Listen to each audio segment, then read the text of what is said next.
terrorist threats on more fronts than ever before. In his first public speech, he warned there are still several thousand Islamist extremists in the UK. In other news, Bedfordshire police say 11 to 20-year-olds are prime targets for violent criminals. Latest figures show more than 1 in 5 street robberies are carried out on younger people, and the perpetrators are often teenagers too.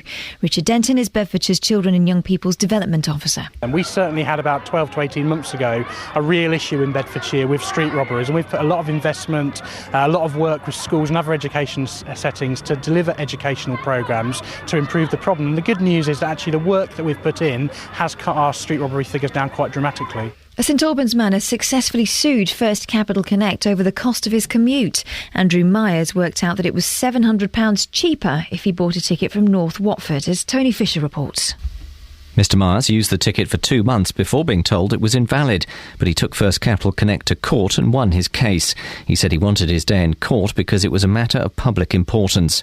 In a statement, the Association of Train Operating Companies said it was an example of a very obscure error.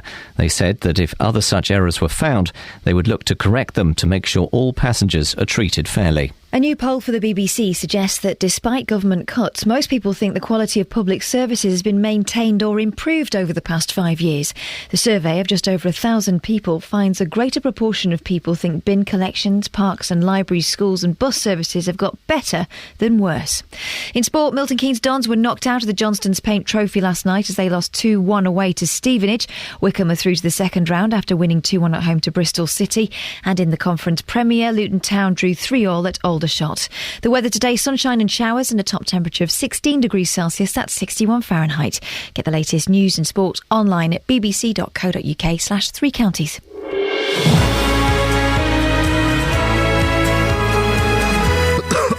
Oh, I had the microphone open when I coughed. What an idiot. I thought I'd turn the microphone down. Little clearing of the throat. No, it was wide open. You all heard inside my lung. Well done, you. Good morning. This is Iain Lee, BBC Three Counties Radio. 3 minutes past 6 on a Wednesday morning, Wednesday the 9th of October. Wow. Lots coming up today. Kind of need your input on a few things a little bit more than I normally would. Some of the stories include Tommy Robinson, as you've probably heard, has left the EDL. Well, has he brought shame to your town? New research seems to indicate that living near a flight path can make you ill.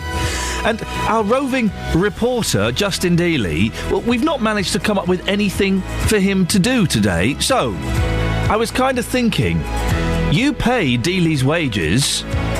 What would you like Justin Dealey to do this morning? It's entirely up to you.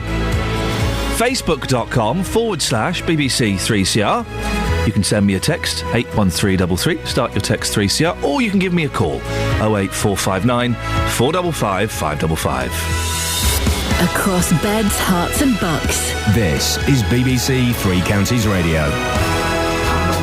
And this is a genuine offer. Justin Dealey is yours today. I nearly said a rude word. But he's yours. You can get him to do what you want. What do you want him to do? We'll find out after the Bee Gees. You can tell by the way I use my walk, I'm a woman's man, no time to talk. Music loud, feeling warm, being kicked around since I was born. Never tolerate, that's okay, and you may look the other way, but we can try to understand and do your times up and not fair. Whether you're a brother or whether you're a mother, you're staying alive, staying alive. Feel the city breaking and everybody shaking, and you're staying alive, staying alive. Staying alive.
Morning, this is Iain Lee, BBC Three Counties Radio. This is a serious, genuine offer. Justin Dealey, we couldn't think of anything for him to do this morning. So, if you have any suggestions, you can either go to the Facebook page, facebook.com/BBC 3CR, or you can give me a phone call, 08459 455 555. Otherwise, he'll be earning good money, actually, good money for doing even less than usual.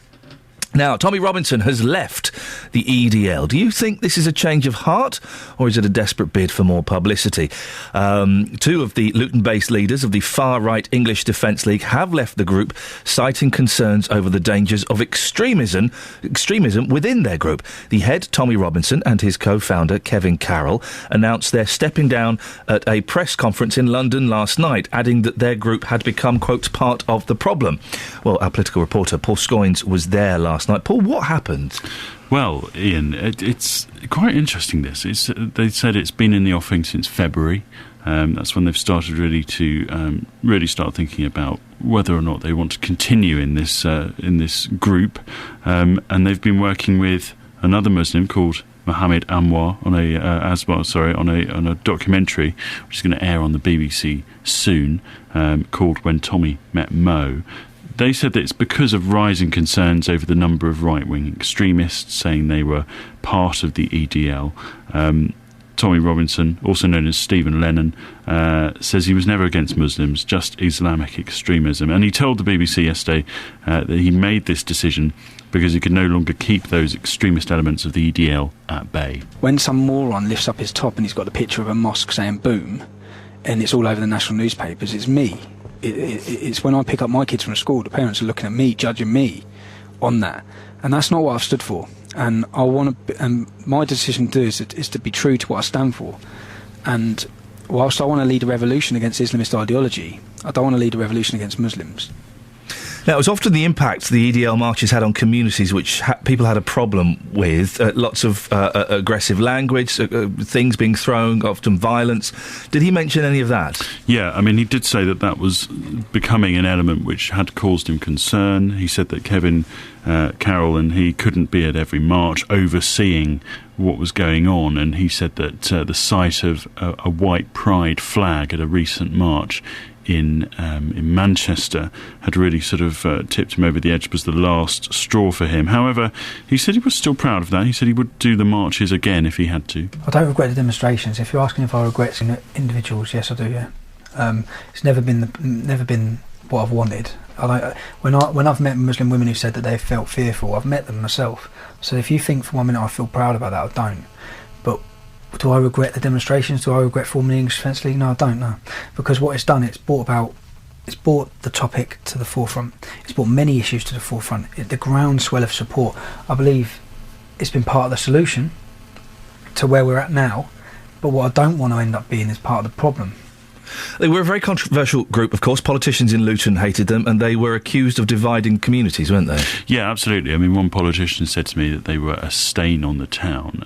I think it's fair to say that there are mixed feelings about it. There are some people who think that they are a legitimate voice for concerns, but whether they were that sort of articulate voice that they could be, perhaps is up for debate. Certainly, Tommy Robinson said they were a voice for some of those disaffected communities, and they still could be that voice, but this time perhaps against all forms of extremism. I don't want to let down those supporters of the EDL, the decent people, because so many people see it as an outlet, and it's actually giving them a voice. Because let's face it, working class communities in this country don't have a voice, and when they're angry and frustrated, there's an undercurrent of anger in this country. People need to understand how powerful that anger is and frustration.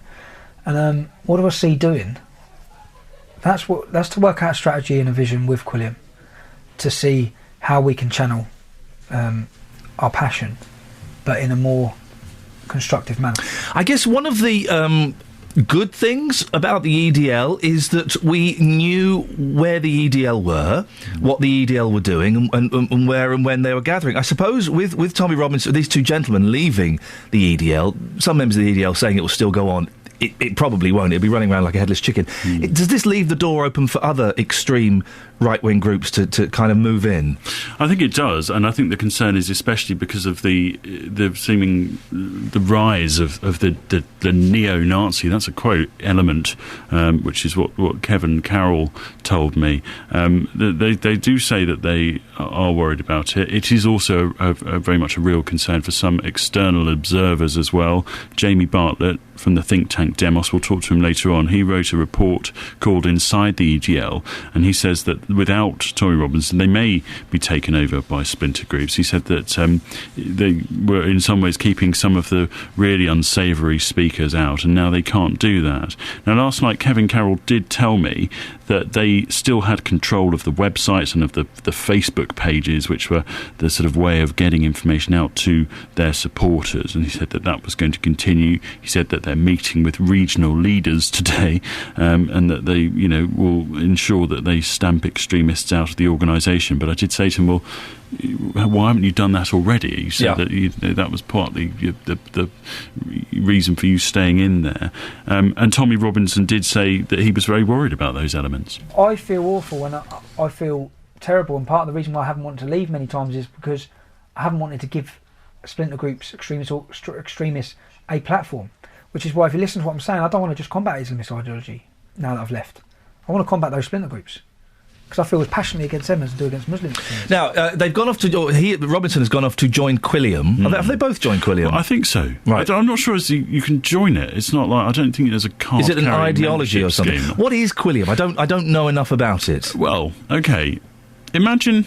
I don't think they'd mind being described as this, but imagine, like, the opposite side of the EDL. Imagine, say, or sort of the other side of the extremist scale. Yes. Okay, so you've got far-right extremists who aren't in... Well, some are in the EDL, but obviously, that's the very sort of one side of the scale. On the other side of the scale, you've got sort of Islamist extremists, and that's what some of the Quilliam founders were. They were Islamist extremists. Some of them did fight in Afghanistan with the Mujahideen. Yes. Some have come to Luton and sat in on extremist meetings.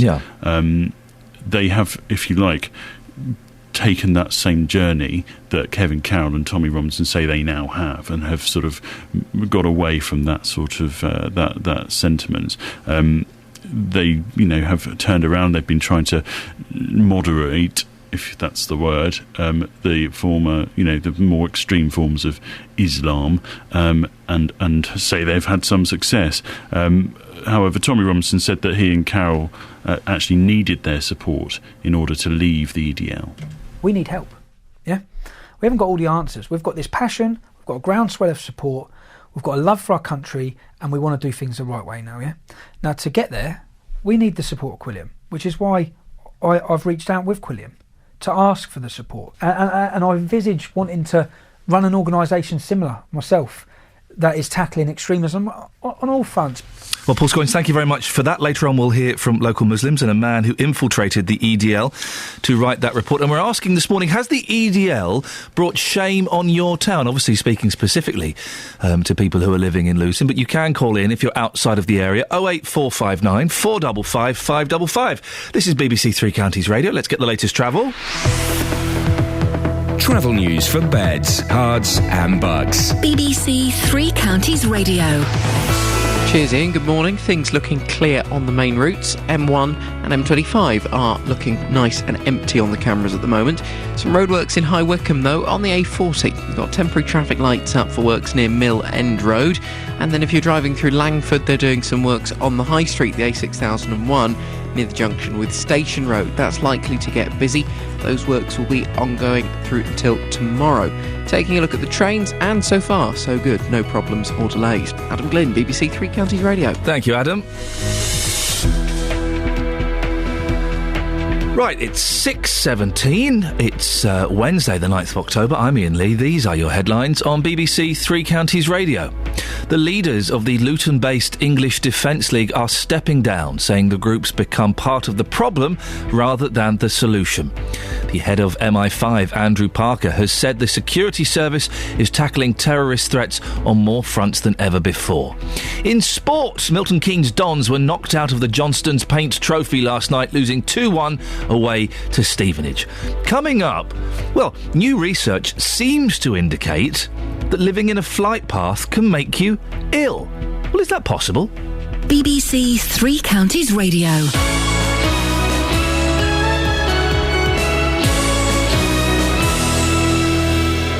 It's been another amazing year for British sporting talent. And Andy Murray, 6'4", 7'5", 6'4", has only gone and done it. But who are our unsung sporting heroes? Every year, the BBC recognises people across the UK who aren't stars, but simply go that extra mile. They inspire people to take part in sport in all our local communities, and for no reward. Chris Froome is the champion of this 100th Tour de France. It's a second British victory inside 12 months. Let us know your sporting unsung hero now. Go to bbc.co.uk/unsung hero to download a nomination form. Closing date is Wednesday, October the 16th. They all deserve our support.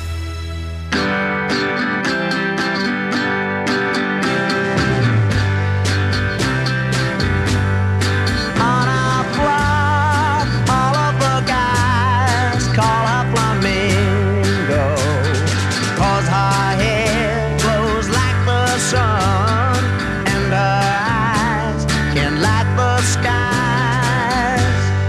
When she walks, she moves so fine, like a flamingo.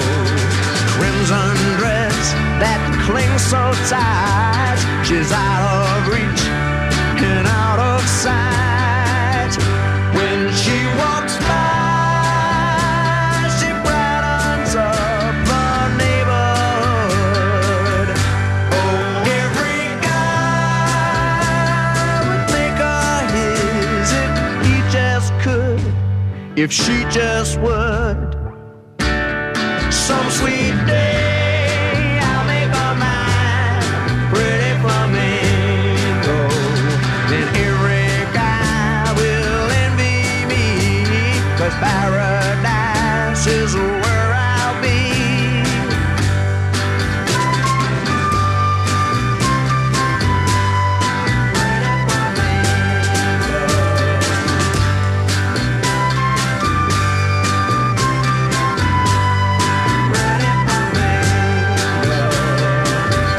When she walks by, she brightens up the neighborhood. Oh, every guy would make her his if he just could, if she just would. Some sweet day I'll make That's a little bit of Manfred Mann on a Wednesday morning. Morning, this is Iain Lee, BBC Three Counties Radio. Now, do you think living near a flight path can make you ill? Well, according to new research, you're more at risk of having a stroke or getting heart disease if you live near an airport. I know, I'm scratching my head slightly. Well, researchers from colleges in London, oh, it must be true then, looked at people living near Heathrow Airport and found that the noise from aircrafts could contribute to ill health by raising blood pressure or by disturbing people's sleep. Well, in Beds, Herts and Bucks, we of course have Luton Airport, so we sent Justin out to investigate whether this is the case there. Morning, Justin. Morning, boss. Where exactly did you go and what did you find? Well, I went to Breachwood Green. Have you heard of that before? Yeah, sure. It's a lovely village in Hertfordshire. It's on the flight path to Luton Airport. Now, as nice as that village may be, it's very, very noisy at certain times, through the night as well. I stood in somebody's back garden and a plane came over. This was a commercial jet, so I've got a sound effect of this. Just take a quick listen to this. This is in somebody's back garden, a plane going over.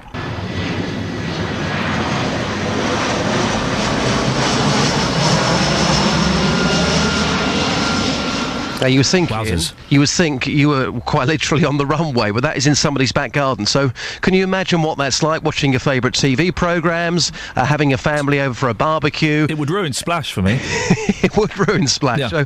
So that's what these people are dealing with. We'll hear from somebody later on who's been in the village for a year or so. The first week he moved in, he was on sleeping pills because he couldn't sleep. He believes that his health is certainly under risk because of where he lives. But up first, this is Sheila Daniels, who lives in Breachwood Green, and I asked her just how bad the situation is for plane noise there.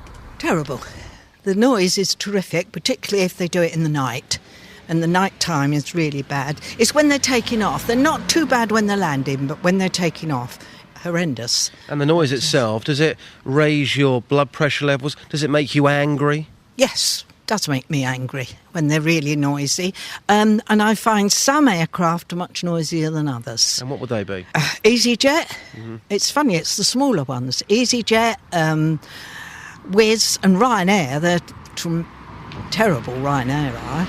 And strangely enough, the bigger planes don't seem as bad. So you're stressed out. What about your sleep pattern? Has your sleep been affected over the years because of the aircraft noise? Yes, I don't sleep, and they wake you up and then you can't get back to sleep again. Some of our listeners might be shouting at the radio saying, if it's that bad here, why don't you move? Because I've lived here so long and I love the community. I join in everything in this community now. So if you were to move out, it would destroy your life, really? Well, it would destroy my life, yeah, because my son lives in the village as well. So, and I belong to everything in the village. So when you first arrived here, then, things must have been very, very different, not like they are today. Oh, no, it was very quiet, really, the village. All you got was the small planes, because you didn't get the big ones at all. All it was Luton Flying Club. Yeah. Really? Well, it must concern you greatly about any form of expansion, because if it's bad enough as we currently stand, yes, it could get a lot worse for you and the villagers. Oh, it could, yes. And I mean, it can't be good for the young children, and I mean there must be a lot of pollution coming out of these planes as they go over as well. She's not a happy lady, is she? Just no, she's not. You know, to be fair, you've rubbished this report, but you know, going to somewhere like Breachwood Green, which is you have rubbished it. Come on. Now, what I've said is I don't necessarily see the correlation between aircraft noise and heart disease. You see, what people are saying is that they are stressed, a lack of sleep.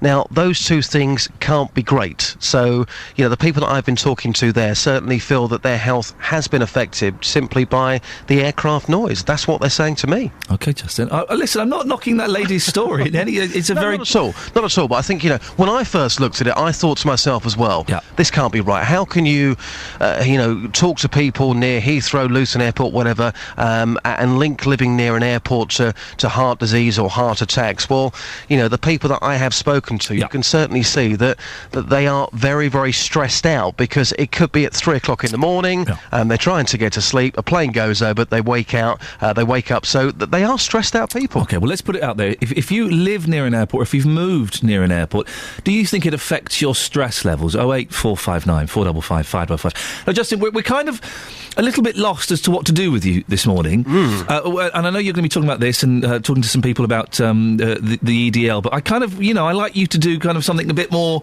uplifting, fun. But fun. Yeah. Fun. So I've put it on Facebook. Yeah. I put it out to the listener, and this is a genuine offer, dear listener. You pay his not inconsiderable wages. You can boss Justin Dealey around today. Ali on Facebook says, get him to interview MK Council about the potholes they've still not fixed from last winter. Well, there is actually a pothole story out tomorrow. Oh, potholes, always a great radio listening, I think. But Phil has called in, 08459 455 555. Morning, Phil. Morning, Ian. How you doing? I'm good, thank you, Phil. You're in St Albans, so it's not completely impossible for Justin to get there. What would you like Justin Dealey to do this morning? Well, I've got a few jobs I've got in mind, actually. Mainly, I really need my gravel driveway breaking over. You know, it kind of gets all messed up with the cars going on. Is it gravel, Phil? Yeah, I've got St Albans. Of course it is. Of course it is. Listen, you want some St Albans gravel kind of raked over and tidied up? Okay. And as it's recycling day, as it's bin day, he can I know he loves a bit of recycling. Yeah. You can maybe do that, and I can stretch to maybe a cup of tea, 3 sugars and a bacon sandwich if it helps playing. Justin, what do you reckon? No. Phil, it's a no from Justin on that one. Thank you very much indeed, though, for the kind offer of a little bit of... I think Phil has slightly misunderstood it. It's not phone up and get Justin to do your chores. It's what kind of thing would you like him to go out and, in inverted commas, report on? Yeah, what should we talk about this morning? There must be something you've seen in the papers or something that's annoying you or something that you feel our audience would like to be talking about today. Basically, could you do our job for us, please? Because we were too busy having a chat before the show to have done any preparation. But just to clarify, you're not up for going to St Albans and raking a bit of St Albans gravel? Maybe for children in need later this year. Yeah, maybe for that, but not this morning. Who's going to sponsor you to rake... Well, you would. I wouldn't sponsor you to rake gravel. Why? I'd sponsor you to do a naked bungee jump or something, not to rake gravel. I can rake... My 3-year-old boy can rake gravel. There's no challenge there. This naked bungee jump, I would do that. Are you up for it as well? I'm up for giving you 20 quid for doing it. Yeah, you're not going to come with me? Nope. We could hold hands and all that sort of stuff? I'm not holding hands with you while you're naked, again. OK. Not after last time. It's a dark room. Turns out it wasn't his hand. Anyway, 08459 455 555 is the telephone number if you want to give us a call. Genuine offer there, dear listener. Justin did it. And when I say what would you like him to do, it isn't, can he come and paint your windows or something? It's kind of reporting. What sort of things would you like him to be asking the public about? 08459 455 555 is the telephone number. You can also go to facebook.com/BBC3CR. Or if you want, you can send me a text, 81333. Start your text 3CR. This is BBC Three Counties Radio. Let's get the latest travel news now. Travel news for beds, cards and bugs. BBC Three Counties Radio. Speed sensors showing things starting to slow up as you go into the roadworks on the M25, so anti-clockwise there's a bit of a delay now from Waltham Abbey to Enfield Junction 26 to 25. It's also slowing up a little bit through Harpenden this morning. The A1081 as you come down from Luton into Harpenden is just looking a wee bit busy. The A1M is still looking clear and no trouble on the A1 further north. Bedford looking fine, no delays in or around Milton Keynes as yet, and it's looking like a pretty clear run along the M40 past Beaconsfield and High Wycombe. If you're travelling by train, no problems or delays reported. Adam Glynn, BBC Three Counties Radio. Thank you very much, Adam. Time for the news and sport now. Coming up to 6:30, here's Catherine Boyle. Across beds, hearts and bugs. This is BBC Three Counties Radio.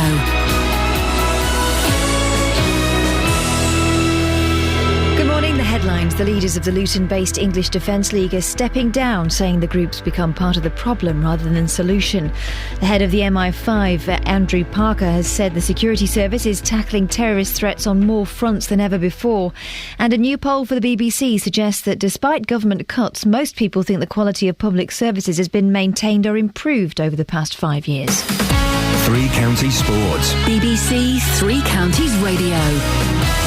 Stevenage are through to the second round of the Johnston's Paint Trophy after knocking out MK Dons last night. Borough put an end to their recent losing streak with a 2-1 win, much to the delight of boss Graham Wesley. We've had a horrible run of results. The team hasn't looked as though it's got a win in it, and tonight we got arguably our more experienced players on the pitch. We got 1 or 2 back from injury. I think the players showed a lot of quality, but more importantly for me, they showed a real appetite to win a football match. First and foremost, you've got to have that work ethic, that togetherness, that fighting spirit, and it felt like the good old days, didn't it, for the first time since I've been back, I think. Meanwhile, the Dons manager Carl Robinson was less happy. Today that wasn't acceptable. Listen, he went all bad. There was 4 to 5 up there. They had a right good goal. I thought Dean Lewinson was magnificent. But when you look at where the game goes, it was poor. It was poor.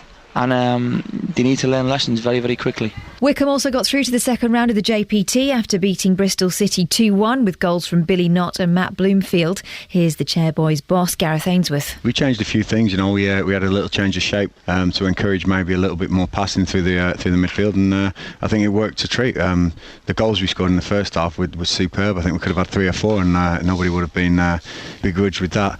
In Conference Premier, Luton Town drew 3-3 at Aldershot, courtesy of goals from Andre Gray, Andy Parry and Sean Whalley. Here's how Hatters manager John Still saw it. We were poor defensively today. Poor. Not as a unit, but individuals. Individuals were poor. Give away too many free kicks in our third. Didn't defend the balls well enough. And was very unconvincing. And that's your latest news and sport. I'll be back with more at 7 o'clock. Kath, Yeah. we need to find something for Dealey to do. He's been getting off very lightly. He's been chancing it. I mean, I don't know if you heard yesterday, his Vox Pops, it's where he approaches people in the street. He wasn't even approaching people in the street. He was ringing on intercoms. That's how lazy this boy has got. Lazy or ingenious, I can never work it out. Oh, you're not on his side. I always thought you were a hard worker. I am, but sometimes I wonder whether I should be taking more of a Dealey route. You're one of those chances, aren't you, that makes it look like you're working hard, but really you're getting everyone else to do it for you while you do the bare minimum. Is that the phone? Call 08459 455 555. BBC Three Counties Radio. Unbelievable. Well, you can. We're trying to find something for Dealey to do this morning. I am disappointed with his. Yesterday he was buzzing people on the intercom instead of going up to them in the street. 08459 455 555. Chris is in Milton Keynes. Morning, Chris. Have you got a story we can send Justin on? Yeah, I think of something for him. Right, A600 between Bedford and Shefford. Yep. I don't know if you know that, just off the A421. I know it, yep. Within a period of about 200 metres there, you've got about 12 road signs all saying 40 miles an hour. Oh. But how? In what distance have you got those road signs? They must be within about 250 metres. Oh, mate. Listen, this is one of my bugbears, and we have started the half-hearted campaign to get rid of the majority of road signs. I hate it when roads are peppered with road signs, and this sounds ridiculous. 12 of them? Yeah, it's something ridiculous like that. Every time I drive through there, I think, why do you need so many? Well, the thing is, you don't need so many. They must have cost a fortune as well.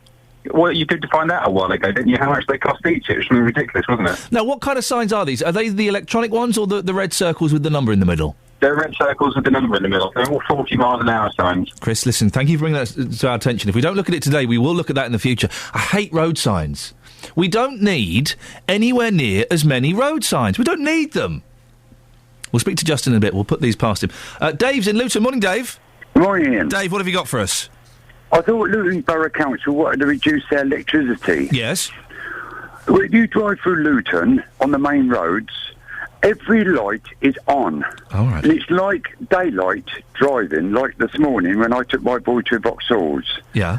Why haven't they cutting these lights down instead of like having a light on, light off, light on? Because who's out during the night with all these lights blaring on? Who's really out at night? Vulnerable young women coming back from nightclubs. Well, you're only going to take one light off between the three. But what's it to make so the voles and the foxes can see where they're going? Because it's outrageous. Well, it's outrageous. It's so well lit. Yeah. They could save thousands on this electricity. Okay. Hang on a minute, Dave. Yeah? You're not the fellow that I keep banning from this show, are you? But listen, I've been listening to you since 6 o'clock. Right, that's irrelevant.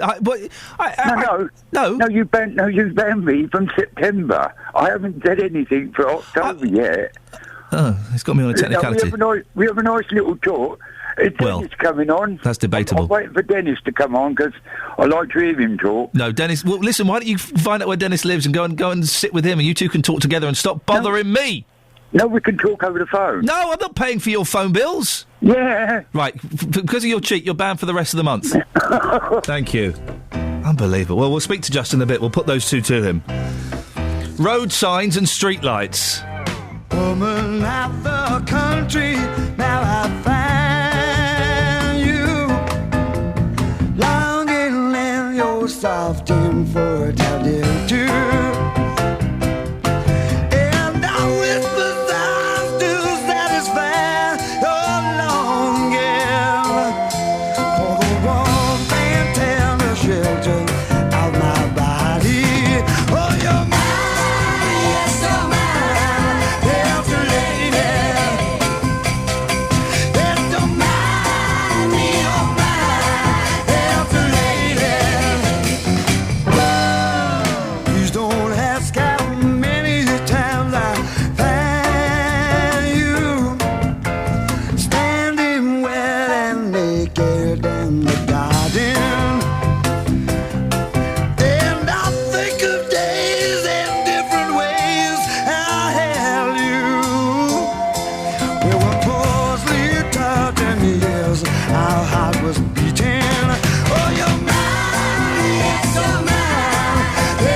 Love this song. It's a shame Joe Cocker didn't do more good songs. The song's called Delta Later, if you hadn't guessed. Thank you, Joe.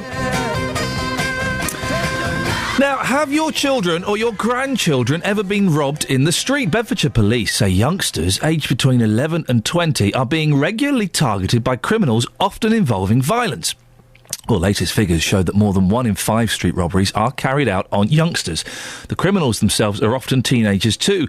Well, BBC reporter Neil Bradford has spoken to youngster Aaron Mead from Houghton Regis, who was held at knife point and is now scared to go out. I was walking back from the shop, getting the morning paper, about 10:30. A shadow gets a bit close, you turn to look to see what's happening behind you, and next thing I know there's a knife held to my stomach. Now in his 20s, Aaron Mead from Houghton Regis relives the moment he was robbed at knife point. It was broad daylight and barely 100 yards from his home. You try and stay as calm as you possibly can, but obviously panic does start to kick in, so I handed over my iPod, which was the first thing I could think to give, and then as soon as I gave him the iPod, he'd walked away. The ordeal left him frightened to go out. Immediately afterwards, you're scared to leave home, basically. You're sort of, if ever you want to do something, you sort of ask someone, do you mind coming to the shop with me, which is 100 yards away, or if not, I'd take my car and drive to the end of the street if I had to, sort of thing, like, just for that extra bit of security. The man who robbed him, 25-year-old Mark Crawford from Luton, was jailed for 8 years. He was also convicted of 2 more robberies against teenagers, his youngest victim just 13. But Bedfordshire police say robberies against teenagers often happen on the way to and from school by other teenagers. It's a worrying trend they say they're working hard to eliminate. Because of the ease of digital equipment that they carry, it is really easy for stuff to be taken from them. We certainly had about 12 to 18 months ago a real issue in Bedfordshire with street robberies, and we've put a lot of investment, a lot of work with schools and other education settings to deliver educational programmes to improve the problem. And the good news is that actually the work that we've put in has cut our street robbery figures down quite dramatically. Now more than a year since Aaron was robbed, he says he's still wary of going out alone. But he's pleased the man responsible has been taken off the streets. Well, that's Neil Bradford with that report, which also featured Richard Denton from Bedfordshire Police. I'll be speaking to him about this in more detail later on in the programme. I was expecting to hear some noise of a police raid. I was told that's what we were going to hear. That's what we wanted to hear. We wanted to hear policemen kicking down doors and arresting people.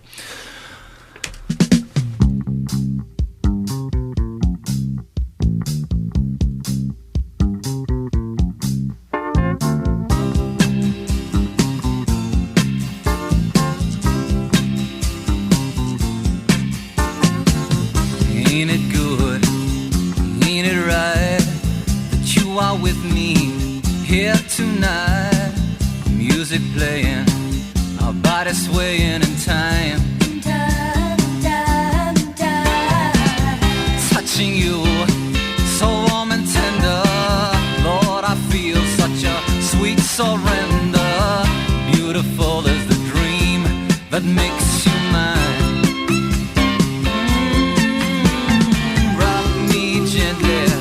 Rock me slowly, take it easy. Don't you know that I have never been loved like this before? Baby, baby, rock me gently, rock me slowly, take it easy. Don't you know that I have never been loved like this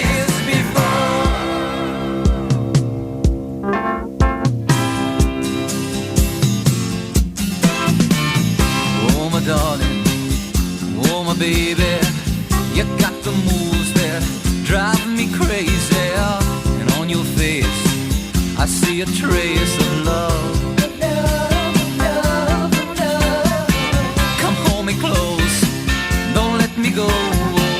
I need you, honey, I love you so. You were made for me by the stars above.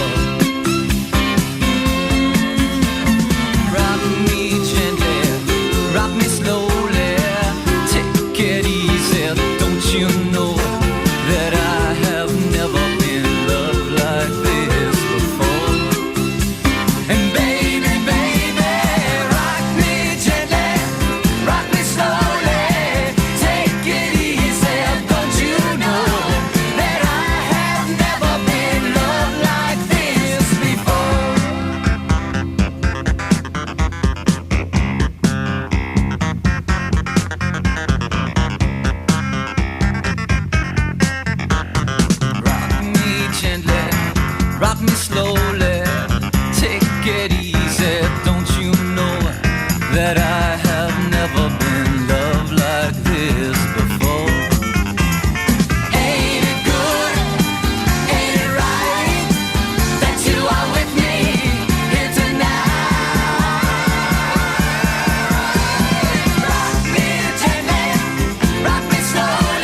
is Iain Lee, BBC Three Counties Radio, 08459 455 555. We're looking for something to send Justin Dealey out on this morning. We want a good story, good thing he can go and do a vox pop on, or he can go and investigate, he can go and look at. We've struggled this morning as a team. We've failed you, dear listener. I don't mind admitting that. We've let you down. And we've not managed to come up with anything suitable to send him out on. Yeah, he's doing some bits about the EDL. Yeah, he's doing something about aeroplanes giving you cancer or something. But no, heart attacks, that's it, isn't it? Yes. But I really think he's been slacking this week. And considering not only do you pay his wages, I pay his wages on those infrequent times when I buy myself a TV licence. So what would you like Justin Dealey to do this morning? Facebook.com/BBC3CR. We can give us a call, 08459 455 555. We'll be speaking to Justin in a few minutes. Before that, let's get the travel.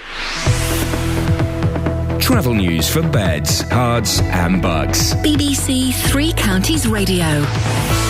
Getting steadily busier on the M25. Anti-clockwise is heavy Waltham Abbey to Enfield going into the roadwork section, junction 26 to 25. Also slow from the M1 to Kings Langley now, junction 21 to 20. It's likely to slow up on the A418 a little bit this morning. First off in Wingrave because you've got some temporary lights up. Roadworks between the Wingrave Crossroads and Park Gate. And then through Bearton, there are some temporary lights for works at Burcott Lane. The works in Milton Keynes to the south of Milton Keynes near Bletchley on the A5 still ongoing. You've got a lane closed for junction improvement works on the A5 coming up to the McDonald's roundabout. Can get quite busy there. Adam Glynn, BBC Three Counties Radio. Thank you, Adam. It's going up to 6:46. It's Wednesday, the 9th of October. I'm Iain Lee. These are your headlines on BBC Three Counties Radio. The leaders of the Luton-based English Defence League are stepping down, saying the group's become part of the problem rather than the solution. A new poll for the BBC suggests that despite government cuts, most people think the quality of public services has been maintained or improved over the past 5 years. In sport, MK Dons are out of the Johnstone's Paint Trophy after losing 2-1 to Stevenage last night. Coming up, Bedfordshire Police say that... we've done that. We'll do that a bit. Coming up, we're going to speak to Justin Dealey and see if we can find something for him to do. You've got a few minutes if you want to give us a call. Any suggestions for what we can send Dealey out on? 08459 455 555. But before that, let's get the weather. Beds, Herts and Bucks weather. BBC Three Counties Radio. Hello, good morning. Wendy Harrell here with your weather this morning, and it's a mild start to the day once again, 13 degrees Celsius, but make the most of that because tomorrow morning will feel quite different.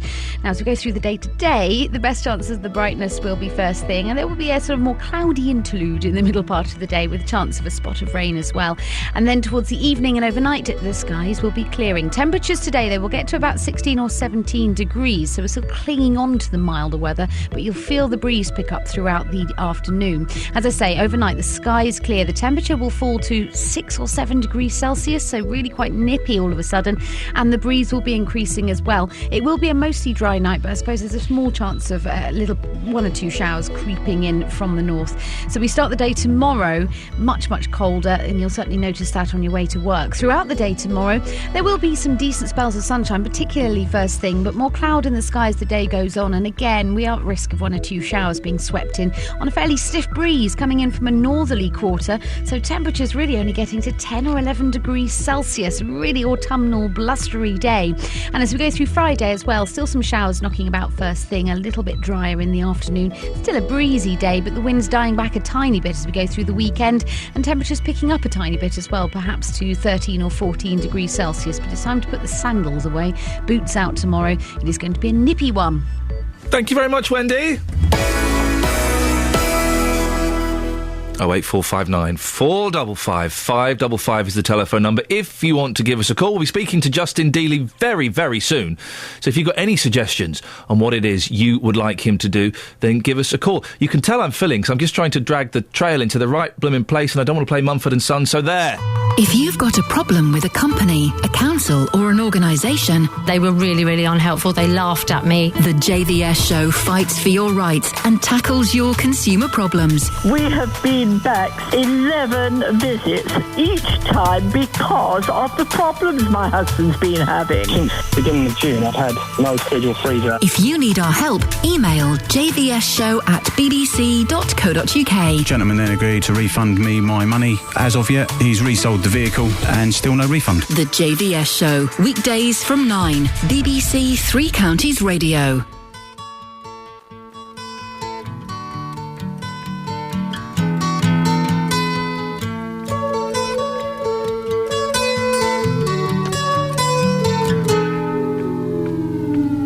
Here comes the sun, here comes the sun. I say it's alright.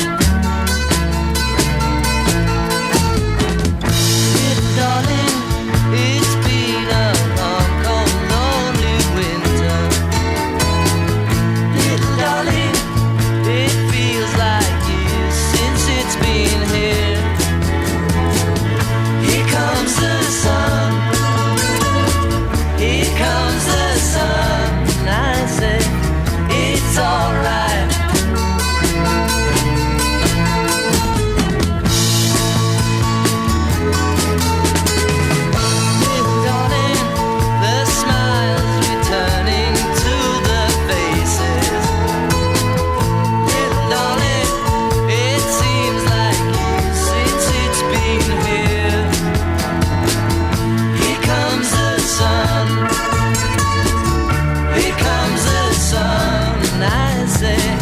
It's alright.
What a song.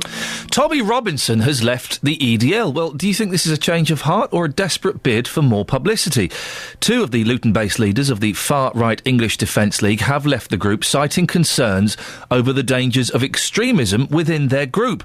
The head, Tommy Robinson, and his co-founder, Kevin Carroll, announced they're stepping down at a press conference in London last night. Well, our reporter, Justin Dealey, has been out asking people in Luton about this. Justin, what have you been asking people? Yes, hello, Ian. Of course, the EDL were formed in Luton, so I've been asking people this morning in the town, has Tommy Robinson brought shame on your town? And here's what people have had to say. Well, I don't think so. He's just standing up for what he believes, really. Some people took it a bit too far, but I don't think his intention was to do that, so no, I don't. I wouldn't say total shame. I said the way his group went about certain things was wrong. They did sort of look like hooligans, but having spoken to him a couple of times, I could sort of see where he was coming from, but he just sort of went about it the wrong way. But I think with him leaving and also Kevin Carroll, I reckon they'll probably have no direction. They'll probably be a bit worse, to be fair, because I think it'll just be a bunch of blokes shouting. No, I don't think he's brought shame. I think he's made the right decision. I think they were starting to get a bit extreme. Now that he's left the group, do you think a number of supporters in this town will leave the English Defence League as well? I think a few will. Yeah, I think a few will. I think they'll realise what might happen. I mean, there's a possibility they could get more extreme, couldn't they? So I guess they will. The more sort of like more thoughtful, peaceful elements will go. So the better elements will leave, won't they? And just to get this absolutely clear, you're not an English Defence League supporter, you're just somebody who's taken a keen interest because it's loose, and these are views that you've got, not based on you being a supporter. Exactly, yeah. I've never been a supporter of the EDL. I sort of like, the only interest I ever show is when they're on, on the news and stuff like that. It's part of our news, our daily news, in fact. And it's your town. And it's our town, and the EDL only came about because of the booing of the soldiers. So so that situation, that's what brought shame to our town. The actual booing of our soldiers, that brought shame. Well, if you want to give us a call this morning and tell me how you feel hearing the news that Tommy Robinson has left the EDL, do you think that the EDL have brought shame to Luton? Or do you buy into what Tommy Robinson is doing, or do you think it's a desperate bid for publicity? 08459 455 555. That's also the number people have been calling, Justin, to give us suggestions for some jobs for you. Now, did I hear earlier on that I've been slacking this week? Is that what you said? Huh? Yeah, is that what you said? Well, I just think you one of your jobs is to go up to people in the street and ask them questions. When you resort to... When you resort to just standing outside buildings and pressing random buttons on intercoms, that could be viewed as slacking, yes. Okay, so today, topical reaction on the English Defence League. Yesterday, talking to taxi drivers about a tax. One man, of course, who told us that brutal story of how he was pulled out of his taxi. That was pre-recorded. That was pre-recorded the day before. Yeah. Okay, right. Yeah. Still means I'm working for you. Yeah, but not during the morning when you're supposed to. Also, yesterday, talking about your first ever kiss. Just to give you a few examples there, and you call that slacking? Where were you last week, big boy? I was, do you know where I was, actually, Justin? I was very, very poorly in bed. I was resting my voice because if I'd have tried to work any harder, then the residents of Three Counties would have lost me for a month, not just 4 days. Do you know what? I would have paid to come to your house to literally just sit there and watch you without a voice. Oh, heaven. Now, we've got some I'm going to move on and we'll discuss this off air. Yeah. We've got some suggestions. Sarah says, get him to come and make me a nice cuppa. They're getting the wrong end of the stick here, aren't they? Ali's... Oh, no, we've done that one about the potholes. We spoke to Chris in Milton Keynes, who says on the A600 between Bedford and Shefford, there are 12 road signs saying 40 miles an hour within the space of 200 metres. Wow. That could be our lead story tomorrow. Oh, mate, come on. Ken is in Sandy. Morning, Ken. Good morning. Ken, well, you've got a suggestion for Justin, have you? A very good one. OK, well, we'll be the judge of that. I would like him to come and talk to me about a skydive that I'm doing for breast cancer and for another charity called Canine Pets. Oh. I'd like him to come to Sandy very quickly, see a DVD of a skydive, and then what I would like him to do is to actually do it with me. When are you doing it, Kenneth? On the 31st of October. Oh, Justin, earlier on, you were saying you'd do a skydive for charity. Yeah, now, hang on a second. A skydive on Halloween? That doesn't feel right to me. Listen, Ken... Random skydive. So he won't die. Well... And it's for two good causes. Yeah. And dogs. And the thing is that you can see my website, and I'm really doing it because the chairman of Central Bedfordshire did have breast cancer. So it's an excellent charity, of course it is. And Ken, I believe you're 76 years old. Right, I was 76 2 weeks ago. Okay, so you are 76. We haven't got much time. We've got 30 seconds. Justin, you fancy going to Ken's house, watching a DVD, then jumping out of an aeroplane with him? I'll tell you what I'm going to do. Ken, I think this is fair. I think I'm going to leave today. For me to come to Sandy and meet you and watch your DVD, hang on, I'm going to leave today. However, how about this for a deal? I turn up and we talk to you before and after your skydive, and we give you lots of publicity. And maybe during the skydive, just? Yes, maybe, but definitely we'll cover that. I shall be there on the day to watch Ken. He's a brave man, and I'll be there for him. When you say watch him, I mean, you could be watching, you could be following out the aeroplane with him. Iain, you're relatively new to the BBC. Have you looked at the BBC health and safety policy? Oh, get knotted. Travel news for beds, cards and bugs. BBC Three Counties Radio. Traffic continues to build, particularly on the M25. It's getting progressively slower from back at the M11 now. It's stop-start all the way through into the roadworks section past Enfield and toward Potters Bar, and then onwards past South Mimms. It then gets very busy again after the M1, round toward Kings Langley at junction 20.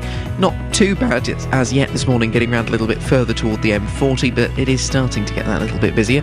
Markyate, there are some delays on the southbound A5 from Dunstable through Markyate down towards the M1. Luton not looking too bad, but maybe slow into Harpenden on the A1081, and the A1M starting to slow up a little bit on the southbound side past Stevenage. Adam Glynn, BBC Three Counties Radio. Thank you, Adam.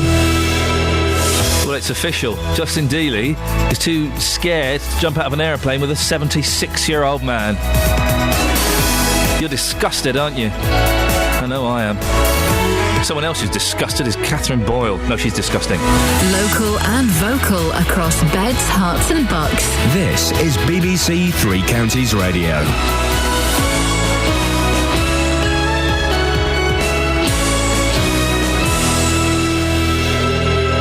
It's 7 o'clock. I'm Catherine Boyle. The headlines: Robinson leaves racist EDL, St Albans commuter finds rail fare loophole, and Stevenage beat MK Dons in Johnston's Paint Derby. BBC Three Counties Radio. The announcement by the two Luton-based leaders of the far-right English Defence League that they've left the group has been welcomed by one of the town's MPs. Tommy Robinson and his co-founder Kevin Carroll say they can no longer keep extremist elements of the EDL at bay. The MP for Luton South, Gavin Shuker, is now demanding an apology. I would take what Tommy Robinson and Kevin Carroll have done and welcome it. I am welcoming it. But I think it would go with a lot more enthusiasm if they were to apologise for the hell they've put my town through over the last 3 or 4 years. A report has highlighted a series of failings in a government programme designed to counter crime and terrorism by gathering information on passengers travelling to and from the UK. Here's our Home Affairs correspondent, Danny Shaw. A target was set to collect data on at least 95% of passenger movements, but inspectors found that only 65% of journeys were being recorded. They also discovered that 649,000 records concerning potential drug and tobacco smuggling over a 10-month period had been deleted from a database in order to prioritise other work. The report says this had a significant impact on the ability of border staff to seize banned items, a claim disputed by the Home Office, which says UK border technology is the most advanced in Europe. The head of MI5, Andrew Parker, has said the security service is tackling terrorist threats on more fronts than ever before. In his first public speech, he said there were still several thousand Islamist extremists in the UK, and he also warned revelations like those by American fugitive Edward Snowden made it harder to fight terrorism. New research suggests you're more at risk of having a stroke or getting heart disease if you live near an airport. Researchers from Imperial College and King's College London looked at people living near Heathrow Airport and found that noise from aircraft could contribute to ill health. A St Albans man has successfully sued First Capital Connect over the price of his commute. Andrew Myers worked out that it was £700 cheaper if he bought a ticket from North Watford, as Tony Fisher reports. Mr Myers used the ticket for 2 months before being told it was invalid, but he took First Capital Connect to court and won his case. He said he wanted his day in court because it was a matter of public importance. In a statement, the Association of Train Operating Companies said it was an example of a very obscure error. They said that if other such errors were found, they would look to correct them to make sure all passengers are treated fairly. In sports news, Milton Keynes Dons are out of the Johnston's Paint Trophy after being knocked out last night by Stevenage. They lost 2-1. Wycombe, meanwhile, are through to the second round too after winning 2-1 at home to Bristol City. And in Conference Premier, Luton Town drew 3-3 at Aldershot. The weather, sunshine and showers with a top temperature of 16 degrees Celsius. Get the latest news and sport online at bbc.co.uk/3 counties. Can you believe? I'm disgusted, you're disgusting, that Justin Dealey... You noticed. Justin Dealey refuses to jump out of an aeroplane with a 76-year-old pensioner who probably fought in 2 world wars for us. Well, I don't know whether he would have been old enough to fight in 2 world wars, but yeah, he's a passionate pensioner and he should be backed by Justin Dealey. He should totally be backed by Justin Dealey. You know, he said tandem skydive. Yeah. That's really easy, isn't it? Of course it is. You just strap yourself to an old man. We've all done that.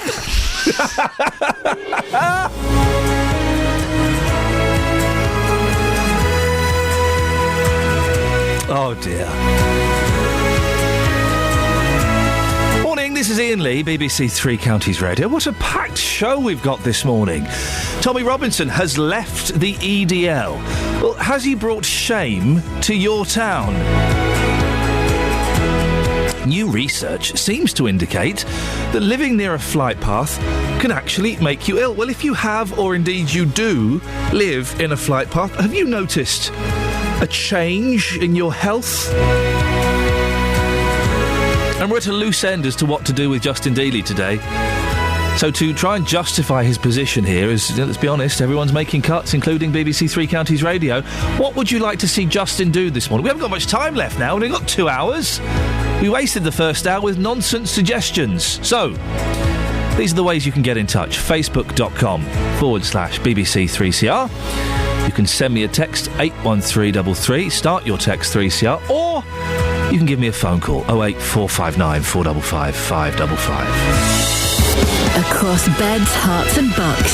This is BBC Three Counties Radio. The two Luton-based leaders of the far-right English Defence League have left the group, citing concerns over the dangers of extremism within their group. The head, Tommy Robinson, and his co-founder, Kevin Carroll, announced they're stepping down at a press conference in London last night, adding that their group had become part of the problem. Well, our political reporter, Paul Scoynes, spoke to Kevin Carroll last night, who told him why they'd left. We've left the English Defence League, myself and Tommy Robinson, because we believe the time is right to make the transition from a street protest movement, which we believe only has a certain shelf life. We believe it's achieved its goals, it's got us to where we are today, and it's been reverberating around the whole globe. It's a global brand name, the English Defence League. Who better to work with Muslim organisations in challenging Islamist extremism and Nazism than two lads like ourselves that have founded an organisation that have proved our mettle, if you like, and are prepared to put their heads on the block. Because, my friend, listen, our lives are ruined. They have been. The death threats, the attacks, the violence, the fear, the intimidation. It's constant. But that's what some of the Muslim communities in this country feel they've received from the English Defence League. Yeah, but we were. You've got to accept that. Well, yeah, and I apologise for any innocent Muslims that have felt intimidated by the English Defence League, right? But you have to remember, just imagine how many non-Muslims are scared about. I mean, look, we've got Lee Rigby, we've got 7-7.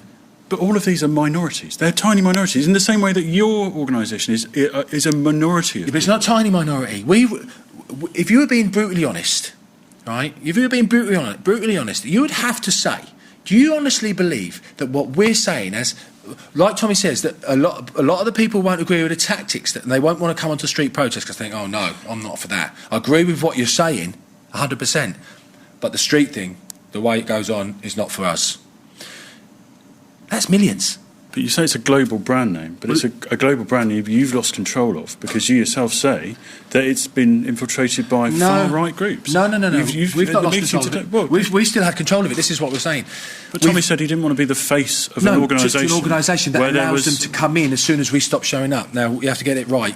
What we're saying is that unless we attend every single demonstration, these parasitical vultures, right, these neo-Nazi types, fascist, racist, whatever you want to call them, these splinter groups, well, they're always in the wings. They'd be there, but they couldn't come in. You've created a monster, haven't you? Because you've basically created a group which is now, as you said, a honeypot to these sorts of groups, and you've just said, I don't want to do that anymore, and you've walked away. No, what we've got is we've got an organised structure of regional organisers across the country. That's our structure. And then we have divisional leaders.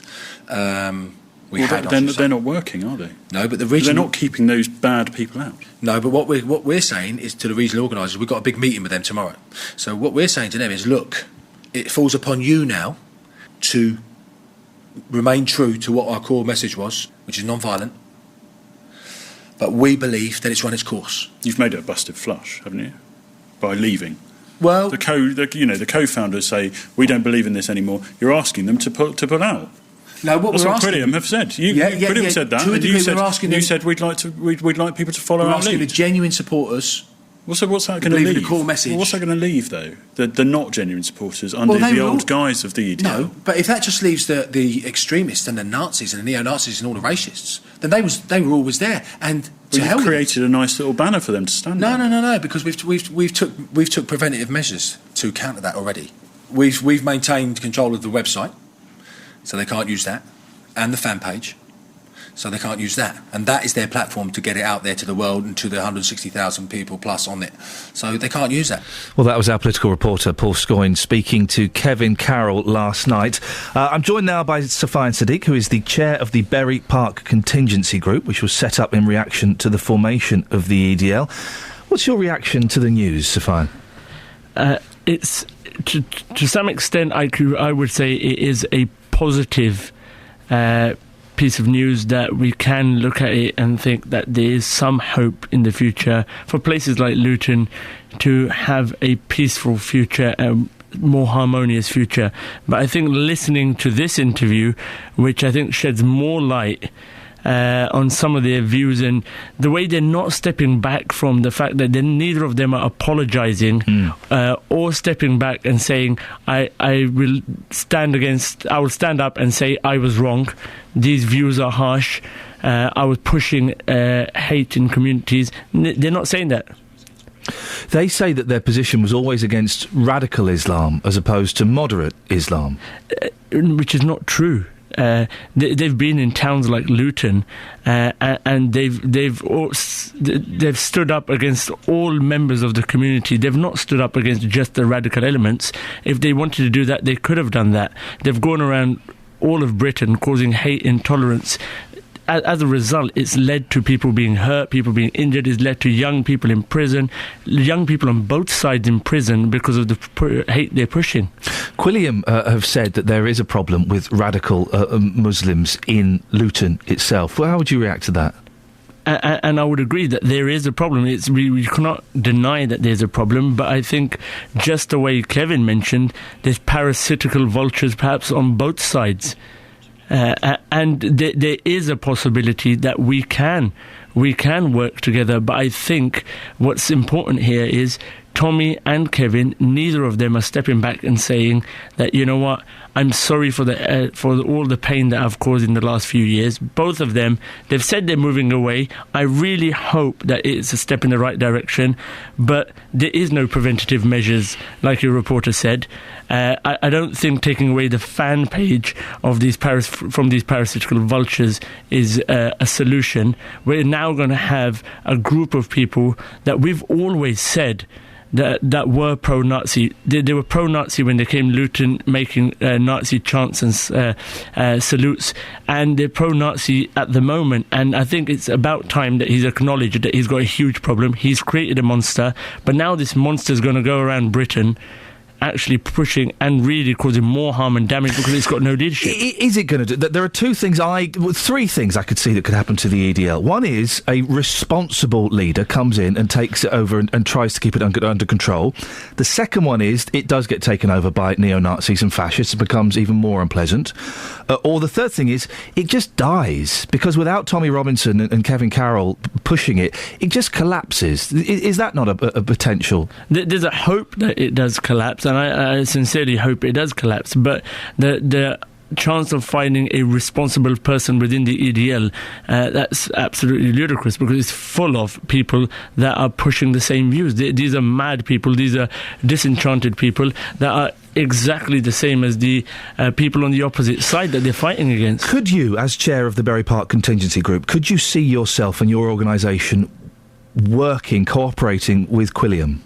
We put our hand out to Tommy Robinson for the last 3 years saying, sit down, let's talk, because we do not want to prepare our town every year for a ridiculous march that makes this town look like something in the Middle East, a Gaza Strip, with barricades and police and riot police on the streets.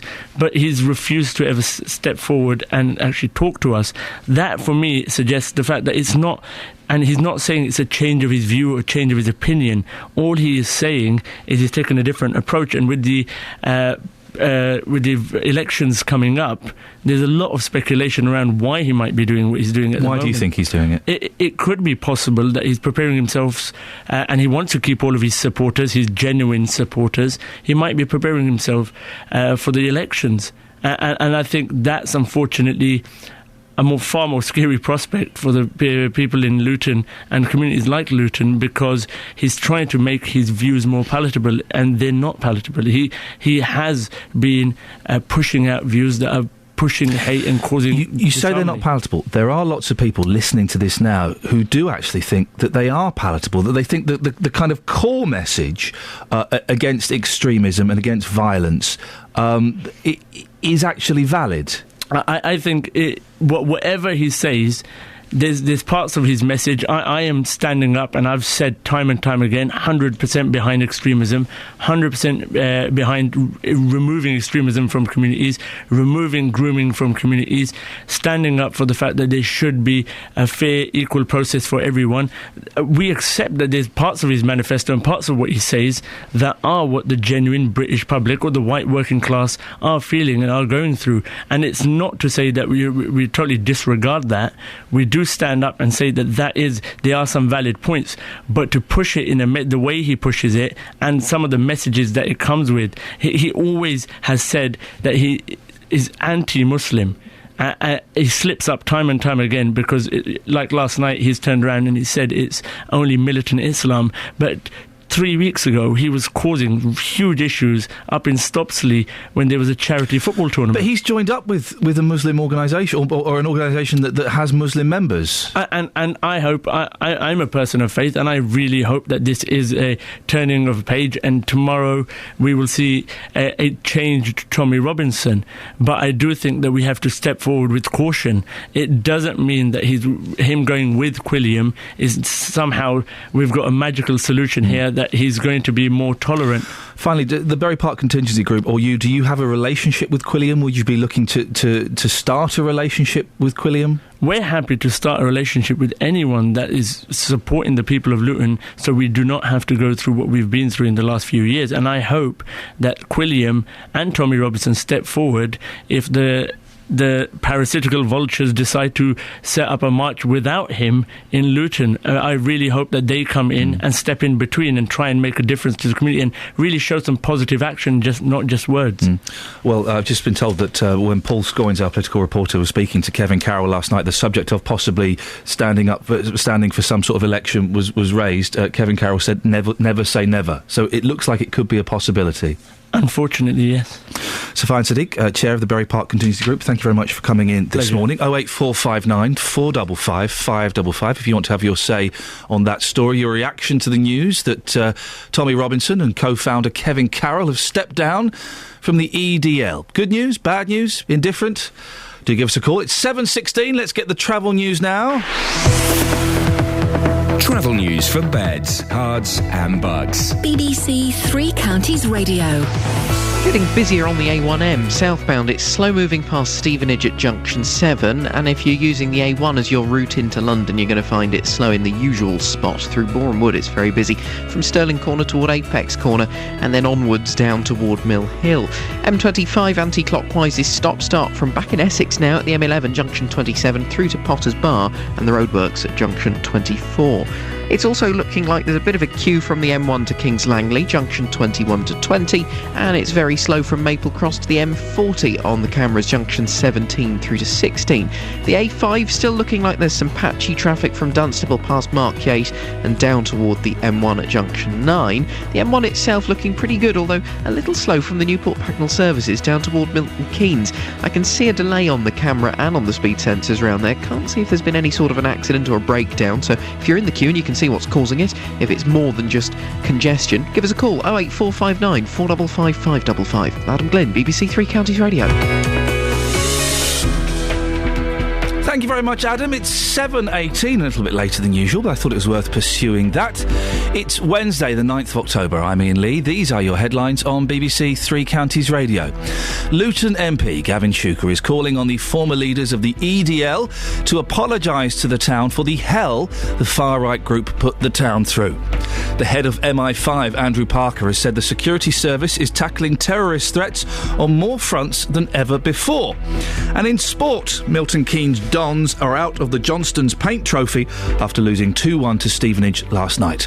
Coming up, what on earth should Justin Dealey be doing this morning instead of standing out in the car park smoking tabs? 08459 455 555. BBC Three Counties Radio.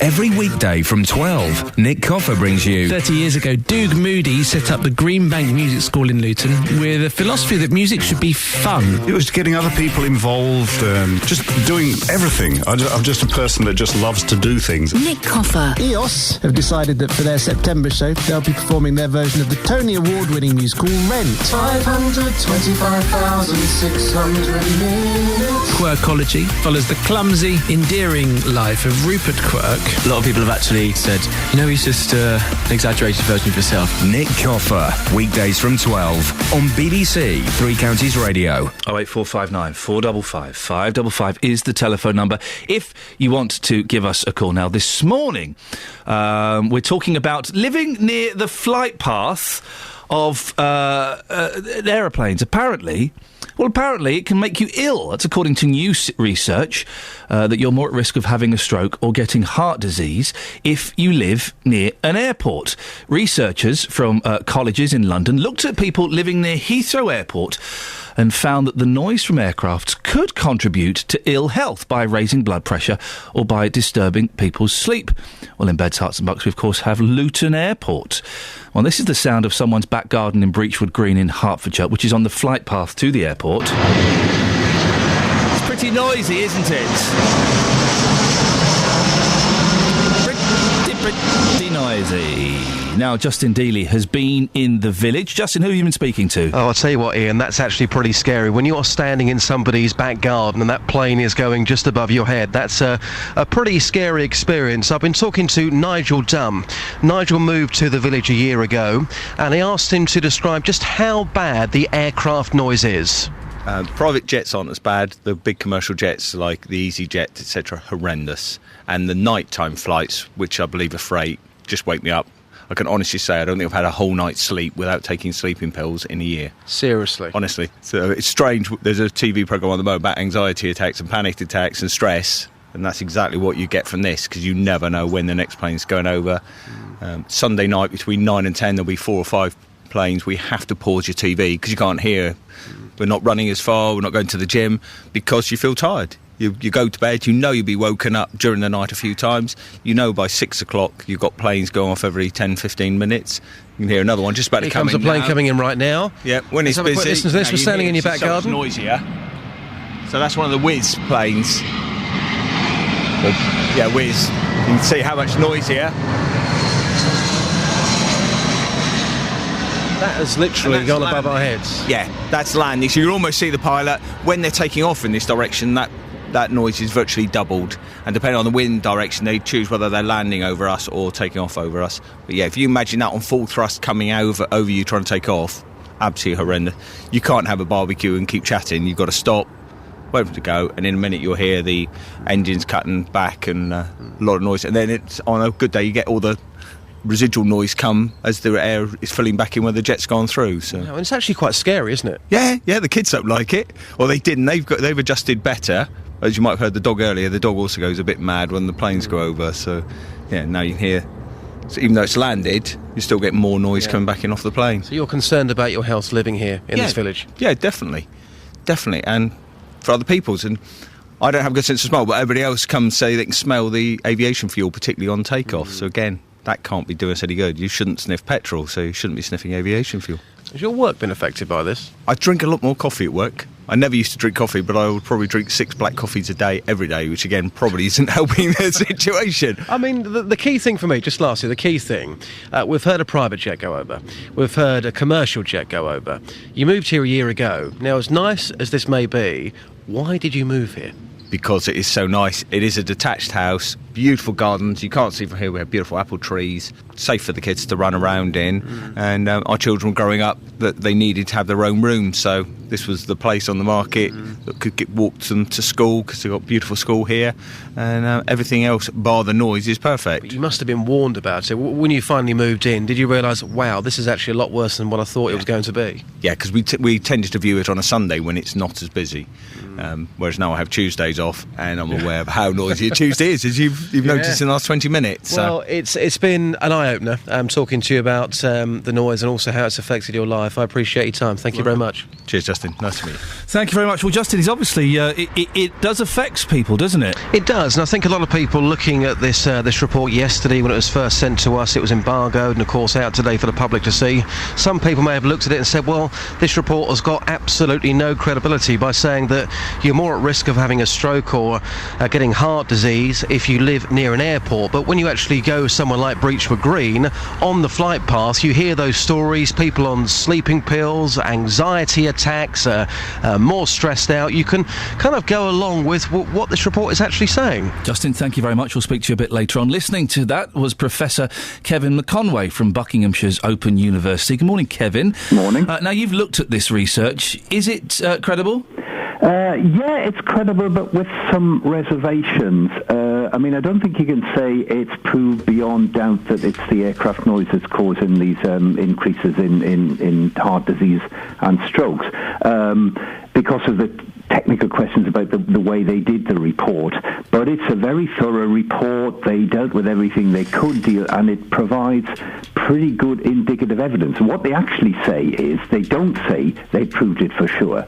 I mean, that's quite important. What they say is, this needs more work to establish exactly what's going on, different kinds of study, things that deal with certain other aspects and so on. So they're not saying it's the final answer, but it's a good piece of work. Because the thing that struck me initially was that surely if you live directly under a flight path, there is a chance that property will be cheaper, that you might be on a lower income, and that could be having an effect on your stress and your heart conditions and things, couldn't it?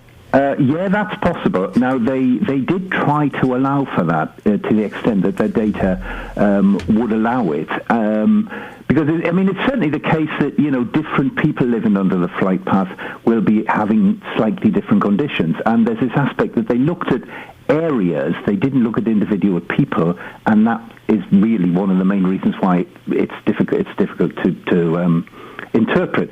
But they did try to allow for how many poor people live in these areas. Right. Yeah. Are there any parallels we can draw from this research about Heathrow with Luton? Well, it's kind of difficult to draw them directly. I mean, if it really is that it's the aircraft noise causing this, well, as we just heard, the aircraft noise can be pretty bad near many airports, near Luton and so on. It's not on the same scale. I mean, they found that this, assuming this effect is real, and as I say, that's an assumption, it doesn't affect, it affects about 120,000 people mainly around Heathrow, which is quite a lot. Now, if you look at the way they measured the noise, and one could be critical of that as well, there aren't so many people that live within that noise level near Luton. There's maybe about 2,000 now. I mean, 2,000 is quite a few, but it's not on the same scale. I mean, the other thing is that there's another study that's also been published just today of airports in America, and they found actually quite a range of results from different airports. I mean, they actually found, using a similar kind of methodology, that in some airports, near some airports, the people who lived in the noisiest areas actually had a lower risk of heart disease. Now, I don't believe that's because of the noise. I believe it's because their methodology is a bit limited and it doesn't always give you appropriate answers. But the point is that not all airports work in exactly the same way. So we can't say it's definitely like this at Luton, but it's certainly giving a hint that it might well be. Kevin, thank you very much indeed. Kevin McConway from the Open University. If you live near an airport or near a runway, or, well, both those things I would imagine would be combined, has it affected you? Have you noticed a change in your sleeping habits, in your lifestyle, in your stress levels? Do give me a call, 08459 455 555. The research like this does leave me kind of slightly scratching my head and going, what? What did they say? Facebook.com/BBC3CR is the Facebook page if you want to... We're still desperately trying to find something decent for Justin Dealey to do this morning. Bearing in mind, we only have an hour and a half left on the show, we might struggle. There's some of these on Facebook. I'd like him to cycle from one... Oh, this is good. I'd like him to cycle from one end of the busway to the other. Just curious as to how long it would take. Drake said... Well, Drake, it's slightly unfair. I'm using a slightly old picture, but Drake says, there must be a tanning salon open. He could do with a top-up by the looks of it. Well, he always could. Get him go to the shop and get a small box of PG Tips, ask the cashier if he can pay for just one and have a tea bag out of the box, as he only needs one. Do this at every shop. Go. Well, I don't know if we could do that. Send him to Leighton Buzzard to find Johan, the guy who's been wandering around town for years with his guitar. And Darren, now we're entering the... Oh, okay. Now we're entering the winter period. Well, Darren, this ties in with what Dave from Luton said earlier, but it's the exact converse. Dave was concerned that the streetlights are being left on too long, and Darren saying now we're entering the winter period and the nights are drawing in. It will be great if he could ask people what they think of the streetlights remaining off after midnight. And finally, Carolyn says, I'd recommend he goes out to look for an open shop somewhere in the 3 counties where he could buy a new coat. Well, isn't that rude, but fair. Travel news for beds, cards and bugs. BBC Three Counties Radio. On the M1 southbound, we've got delays. It's an accident now on the hard shoulder at junction 14 Milton Keynes, and I did spot the queue on the cameras. Thank you to Steve and to Ryan, who've both called us about that one. It was a lorry and a car involved in that one, but they're both now on the hard shoulder, so it's just short delays past the scene, tailing back to Newport Pagnell and the services. Further down southbound, it's slow moving from Luton at junction 10 toward Redbourne at junction 9. The A5 quite busy in patches from Dunstable down to Redbourne as well. The A1M, it's quite busy from Hitchin to Stevenage, junction 8 to 7, then slow into London Stirling Corner to Mill Hill Circus. Also quite busy in Cheshunt this morning on the A10. This is southbound as you approach the M25. Anti-clockwise traffic looks slow on the M25 from back at the M11 all the way to Potters Bar going into and through the roadworks. Then you've got a queue from the M1 to Kings Langley and slow traffic from Maple Cross to the M40. No train or tube problems though. Adam Glynn, BBC Three Counties Radio. Across beds, hearts and bugs. This is BBC Three Counties Radio.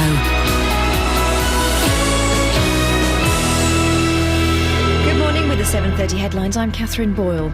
Luton MP Gavin Shuker is calling on the former leaders of the English Defence League to apologise to the town for the hell the far-right group put it through. The head of MI5, Andrew Parker, has said the security service is tackling terrorist threats on more fronts than ever before, and research from 2 London universities suggests you're more at risk of having a stroke or getting heart disease if you live near an airport. Three Counties Sports. BBC Three Counties Radio.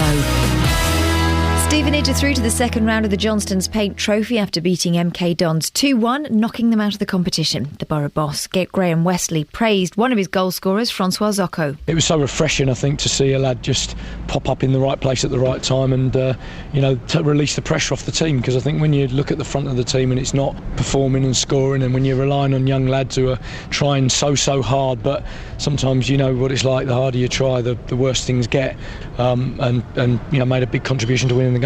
Meanwhile, the Dons manager Carl Robinson didn't hold back with his frustration. That 45 minutes was a distant performance for us, although far this season. It's the worst 45 minutes probably of the season. We just reverted to a style of football that's alien to us, and 1 or 2 didn't want to work hard. The whole team didn't turn it in. It was just 1 or 2 little individual performances which they need to learn a lesson from very quickly. Better performance from Wickham. A 2-1 win for them at home to Bristol City sees the Chairboys through to round 2. Billy Knott and Matt Bloomfield were the scorers at Adams Park last night, and here's what boss Gareth Ainsworth had to say about Bloomfield. For him to score, he actually was at fault for their goal, so he came in and said sorry for that. I said, don't worry, Bloom, you got the winner, and what a goal it was. Left foot as well. He seems to be coming on. And in Conference Premier, Luton Town drew 3-3 at Aldershot. Hatters manager John Stills now looking ahead to the weekend. We've got lots of people that can score goals. We'll score goals. No problems with scoring goals. And I know that we can stop conceding goals because we've done that already. You know, our record this year is fantastic. But we can see you free Saturday and we can see you free tonight. It's too many goals. So back to work on Thursday. And that's your latest news and sport. I'll be back with more at 8 o'clock. Across beds, hearts and bucks. This is Iain Lee. BBC Three Counties Radio. Morning. Lots of you getting involved this morning, which I like. We're talking about Tommy Robinson leaving the EDL. We're asking about how you feel about that. Do you trust him? Do you think it's a good thing, a bad thing? Do you think that the EDL have shamed your town? Maff has texted in 81333, starting his text 3CR. The Muslim community should stop pushing for an apology, perhaps, and acknowledge why it started, and quickly move into the vacuum and grass up their own extremist firsts. Who's asking for an apology? Oh, the gentleman we had earlier on wanted the Tommy Robinson to apologise for the violence that the EDL has wrought. That doesn't seem necessarily a bad thing. Maff, does it? I mean, that gentleman, the Muslim community, I would say, is not specifically responsible for any atrocities that are carried out. It's the extremist. But if you're the head of an organisation like the EDL, then you have to have some sort of responsibility, don't you? Don't you? Or maybe not. 08459 455 555. We're looking for jobs for Justin today. We haven't got long, and we need to get him to do them. So 08459 455 555 is the phone number. Some of you have been tweeting me at Iain Lee with your suggestions as well. Mike says, get me a loaf and 10 Bensons. Oh, dearie me. Pete says, why is he dressed like a scarecrow? That's not fair. And Gary says, ask the people of Beds, Herts and Bucks, what do you think? Len's in Hemel. Morning, Len. Good morning. You got a job for Justin? Yeah. Go on. I'd like him to go into Hemel round about 10 o'clock and try to walk along with a blind cane from the old Market Square to Bridge Street to see if he can avoid all the products and everything that's on the public footpath. Oh. The council seem to be doing nothing about it, and ask these shops if they've actually got a licence to put the stuff out. So Len, tell me where exactly this is. It's in the Marlows. Yeah. From the old Market Square. Yeah. Down towards Bridge Street. Okay, and you're obviously blind. I'm totally blind. And what kind of things are happening as you're walking down with your stick? Well, you're just walking into things. You know, you walk into signboards, A-boards, street stuff put on, like fruit and veg on the actual shop windows. Len, permission to speak freely? Yeah. Could it be that you're not very good with your white stick and you need to go on a course? I've done this for 15 years now. And have you always been banging into things? No. No? OK, good. Because these have obstacles just been put out onto the footpaths. Right, OK. That must be very, very annoying. Well, let's put it this way. I'll say a few choice words sometimes. Have you ever done yourself a mischief as a result of this stuff? Yes, yeah? I have. I came past a restaurant the other day, tables and chairs outside, and a signboard at the side of it cutting the footpath down to 1 foot. So I went to the side, and what happened, I stepped off the pavement and got hit in the back by a taxi. Oh, no! Yeah, because it's right near the taxi rank. Well, Len, I don't know if you've heard Justin this morning. He seems very reluctant to do anything today. Perhaps he could go to the local council to find out what they're going to do about it. Len, I will put it to him later on this morning. I appreciate your suggestion, and if we don't get Justin to look at it today, then maybe someone else in our team will pick it up at a later date.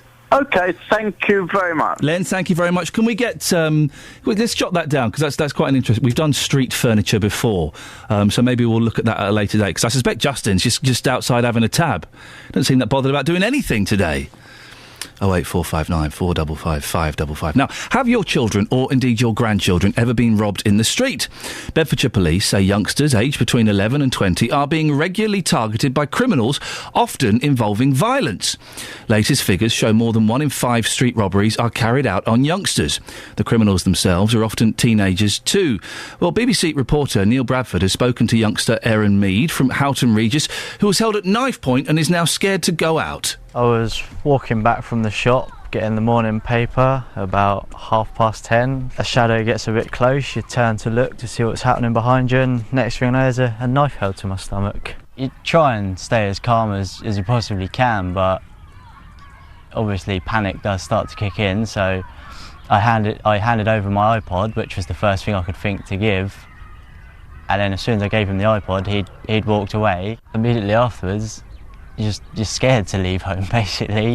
You're sort of... If ever you want to do something, you sort of ask someone, do you mind coming to the shop with me, which is 100 yards away, or If not, I'd take my car and drive to the end of the street if I had to, sort of thing, like, just for that extra bit of security. Well, it does have a devastating effect. That was Aaron Mead from Houghton Regis speaking to BBC reporter Neil Bradford. I'm joined now by Richard Denton from Beds Police. He is a Children and Young People Development Officer and a schools coordinator. Richard, why are these street robberies happening? Good morning, Ian. Thank you for the opportunity for speaking with you. What we found in 2012, we were having an increased number of young people being robbed by other young people. What we tended to find was a lot of the young people were seeing it as an addition to bullying. If you look historically, going back, a number of young people used to take dinner money from each other, and with the new technology that comes through, it kind of moved on to mobile phones, smartphones, Blackberries, anything else they could get their hands on. So we decided in 2012 that we needed to do a lot more work with young people. So that was through education, but also through tactics on the street. So we've been into a number of schools across Bedfordshire to deliver education materials focusing on prevention, but also on what we call offender deassurance. That's making young people aware that if they're involved in street robberies or commit street robberies, there are actually serious consequences to that. What other tactics are you employing? You mentioned you're employing tactics on the street. What are they? Well, tactics on the street, we were obviously identifying areas where street robberies were taking place, and we were finding that a lot of young people weren't reporting street robberies to us. So we did a lot of work in schools to say if you're the victim of a street robbery, it's really important that you let the police know as quickly as possible. Would the police, if I know that if I were to phone up and say, I've just had my phone nicked, did you get a description of the fella? No. Is he still there? No. Well, there's not a lot we can do. Practically, the police can't do much, can they, if anything? I mean, we'd certainly send an officer out to go and have a conversation with any young person that's involved in a street robbery. It builds up a bigger picture for us. If at the time the young person that's been robbed doesn't know who committed or can't give very good description, it still builds up an intelligence picture for us where we're able to identify certain streets, certain areas of Bedfordshire where these robberies are taking place. So the police would, if a young person phones up and says, I've had my phone nicked, the police would go out and speak to them? We would arrange for an officer to go out and have an appointment with them. Obviously, if they call us in the street where a robbery has just taken place, we would look at that differently. If we have an opportunity for us to catch the offender, we would turn up at the street and have an opportunity to try and catch the offender. If the offence has happened an hour or so ago and they've arrived back at home, we would arrange for an officer to go and have a conversation with that young person at home. What can parents do to help? Well, kind of our advice with young people is, first of all, not having the attitude that it won't happen to them. Although this type of crime is relatively rare, a lot of young people do think that they're pretty safe and it would never happen to them. So it's being smart, thinking, not carrying that mobile phone in an obvious manner. It's thinking about not flashing cash. We found that a lot of street robberies, especially around mobile phones, take place when the victim is holding their phone to their ear on a phone call, and somebody will run up and actually just grab that phone and run off. But that's what phones are for. You're saying don't use phones for phones? No, not saying that. What we're saying is think carefully. If you're in a darkened area or an area that you're not sure of, or you're feeling a bit unsafe, then it might not be the greatest idea in the world to get the phone out at that time. Richard, I appreciate your time this morning. Thank you very much and good luck with the work you're doing. Richard Denton from Beds Police. Call 08459 455 555. BBC Three Counties Radio. By the way, Beds Police, any police force that want to use my slogan, don't use phones for phones, you're more than welcome to. I impress myself. That would take advertising agencies or committees, that would take them months to come up with that, and thousands of pounds to come up with a catchy, snappy slogan. I've got one to stop youth crime. Don't use phones for phones. Beautiful. It says it all. Don't analyse it too much. It doesn't make that much sense. Charlie's in Hemel. Morning, Charlie. Morning, Ian. What have you called in about, sir? Well, you was just talking to one of my near neighbours, Lenny, the blind bloke. Lenny the blind bloke, yes? Yeah, I totally agree with what he's saying. Right. I do actually follow him and watch him. What? As he's going through the town. Why would you do that? Well, just look out for him. Oh, I see what you mean. Sorry, you're not stalking him. I misunderstood. So this was Len who was saying that some of the streets in Hemel, that there is too much furniture on the streets, set out by shops, signs, things like that. And as a blind person, he struggles. And in fact, he got hit by a taxi the other day, avoiding a sign outside a restaurant. He also, a couple of years ago, fell into the local water gardens when he got off a bus before they put a railing along there. Oh, that's terrible. He stepped off and straight in. But, see, he relies on... That is awful. Yeah, he relies on windows and shop doors to find his way along. Right, OK. If you're going along and you're tapping against her... Yeah. all of a sudden hit a barrel load of fruit and veg, or tables and chairs, A-boards, things like that. I can totally understand what he's saying. Do we know if these shops have got permission to put these things here? Because I know that they have a certain amount of leeway with how much of the pavement they can take up. Do you think they're chancing their arm a little bit, Charlie? Well, there's a shops down in Hemel Hempstead itself have actually had a cycle rack outside to sell the second-hand push bikes and things. Yeah. And I was told to take it in, so it's only allowed, I think, 2 A-boards. I think it's supposed to be 2 metres away from the actual shop entrance. Right. Listen, Charlie, I think we're gonna look at this. We won't send Justin out today because I think this might take a little bit more investigation than that slacker can give in just the last hour of the show. But I'll have a chat with my team, Charlie, and we'll definitely get someone to have a look at this maybe this week or maybe next week. If you can get in touch with Lenny, because I'm sure if you used to sort of follow him for 3 or 4 feet back and see the struggle he has. Well, we won't follow him, but maybe it might be nice. You're writing the piece for me. We'll send Justin out with him or someone out with him to walk down that street and see how he gets on. Oh, fine, I appreciate that. Charlie, thank you very much for your call. That will be a cracking little feature. We'll send Justin out with Lenny. Justin's just walked in. He's waving at me. Morning, Justin. Why aren't you out? Why aren't you out doing something, for goodness sakes? Why aren't you out there on the street doing something, doing a little bit of work, doing something? Why aren't you talking to me now? What on earth is going on with you, man? What's your problem? My problem is, we've got these brilliant genuinely brilliant stories. Some of them are a bit slack. or someone wants you to go and get them 10 Benson. Yeah. No. But some of these stories are cracking. Yeah. Why aren't you out doing stuff? What are you in the studio for? Well, the Hemel story I'll be doing tomorrow, Right. no doubt. I've sent a message about that already, and I should be going back out in a second. I've done about 3 stories for you already this morning. What is your problem, you slave driver? You haven't done 3 stories. You've done 2 stories. Yes, but 3 times. Yeah, OK. Let's get you've done 2 stories. Mm-hmm. There's another hour and a quarter of the show left. What have you got planned for that then, Just? Well, tell us what you want me to do and I'll go and do it. I've been telling you. Oh, all right, OK. So hang on. Your show finishes at 9 o'clock, correct? Yes. Let's go to Hemel at 10 o'clock in the morning. That's not possible for your show, correct? No, OK, right. OK. Dave in Luton has called in. Mm-hmm. He wants you to find out about the lights being left on at night in Luton. He says it's a waste of money. At night. Not before 9 o'clock. Next. But you can go out and you can get people's opinions on that. Quite possibly, yes. Would you like that? Yes, I would. Seriously? I would like that, You think that's a big story? I think that you should go out. Yes. Do as you're told. OK, bye.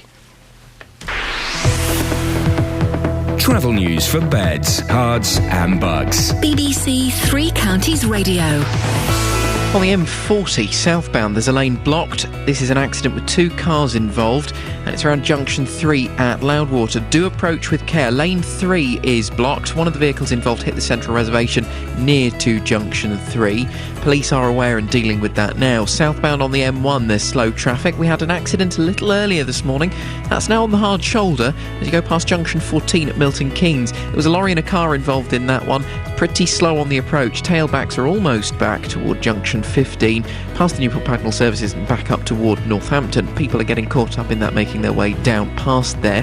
Further southbound, it's slow from Luton toward Redbourne, junction 10 to 9, and some people are heading onto the A5 instead, so you've got some patchy traffic from Dunstable down toward the M1 at Redbourne. We've had a few calls suggesting there might be problems with the traffic lights at Markyate, but we haven't had any updates on that, so if anyone's driven through there, if they're phasing badly or if there's any sort of problem, do let us know.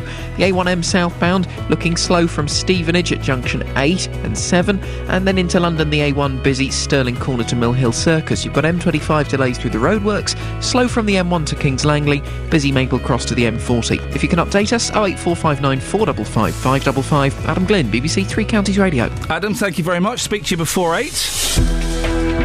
Right now it's 7:47. It's Wednesday the 9th of October. I'm Iain Lee. These are your headlines on BBC Three Counties Radio.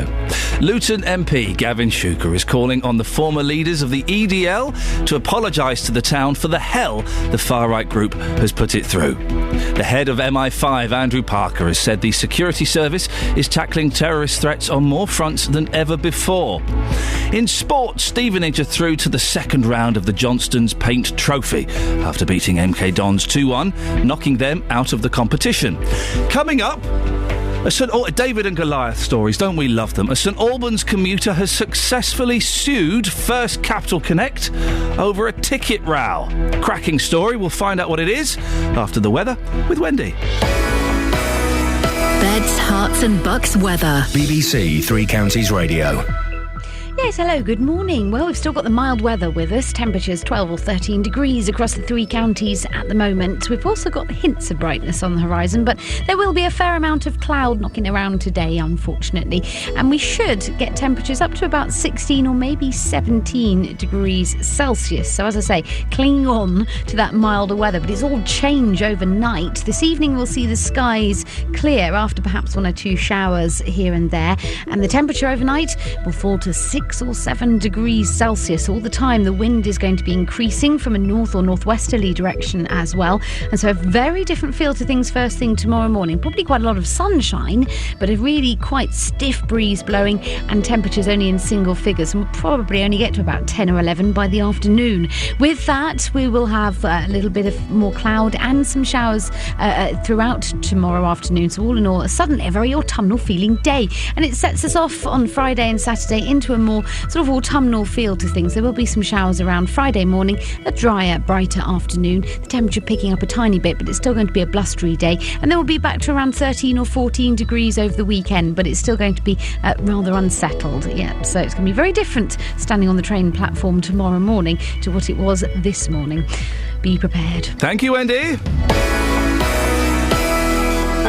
Every weekday morning from 9, the biggest local talking points. There is only one professional force that can control chemical weapons. How can we, as a civilised country, stand by and let more poor innocent children get killed? The JVS Show. Harry's in Bedford. Let's see what Harry wants to say. She knew what the laws were. She knew what she was doing. She got caught. Tough. I disagree with the penalty. I think that for smuggling drugs, it shouldn't be a death penalty. The JVS Show. Weekdays from 9. BBC Three Counties Radio. Now, this is a cracking story. We all love stories of the small man against the faceless company, don't we? A St Albans commuter has successfully sued First Capital Connect over a ticket row. Andrew Myers noticed that passengers in North Watford were paying £700 less for a season ticket. So, although he lives in St Albans, he bought the season ticket from North Watford instead, but was told after 2 months of travelling on it that it was invalid. Well, he took the train company to court and he won. Andrew joins me now. Morning, Andrew. Good morning. How did you discover this anomaly? I was shocked at how much the annual season was. I looked around to see if there was perhaps a journey that was cheaper or could be done in 2 legs, and I saw that this was cheaper. The website from the National Rail Inquiry specifically says that if it's shown on the journey plan as a through route with one ticket, you can use your ticket. So I bought it. So explain, did this affect your journey at all? You were still doing the same journey? Oh, of course. And it was £700 cheaper? Yes. It is a testimony as to how high the fares are on the First Capital Connect line that is the case. So you use it for a couple of months, everything's fine. When did you first realise there might be a problem? When in January a ticket inspector refused me access. I showed him a printout of the website showing that it says you can use it via St Albans, and he said, "Oh, the website must be wrong." That's the National Railways Inquiry's website. No, it must be wrong. You have to buy another ticket. So you met a job's worth. Always wonderful people to come across. What happened next? I asked him to check with his manager. His manager, to be fair, looked at it, came back to me a week later and said, "Sorry, website must be wrong." I said, "Oh, terribly sorry. I'll have to sue you then." So it took in this week, were you just buying individual tickets then? Yes, I mean, I take the point that you have to have a valid ticket. Yes. Yeah. And they were denying it. And you did take them to court. That seems a huge step to do. Most people would surely go, "Oh, for goodness sake, I'll just pay the difference." That is sadly the case. Actually, the courts are more accessible than you might think. If it's less than £10,000, there's a small claims track which is meant to be accessible by people who aren't lawyers.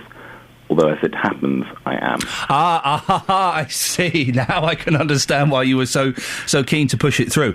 So you took it to court, and was it a clear-cut case? I would say so. And First Capital, what is quite annoying is that First Capital spoke to the Association of Train Operating Companies, which runs this whole routing and ticketing system, and they were told, oh, it's valid, and they knew it was the route was valid, and yet they still filed a defence denying liability.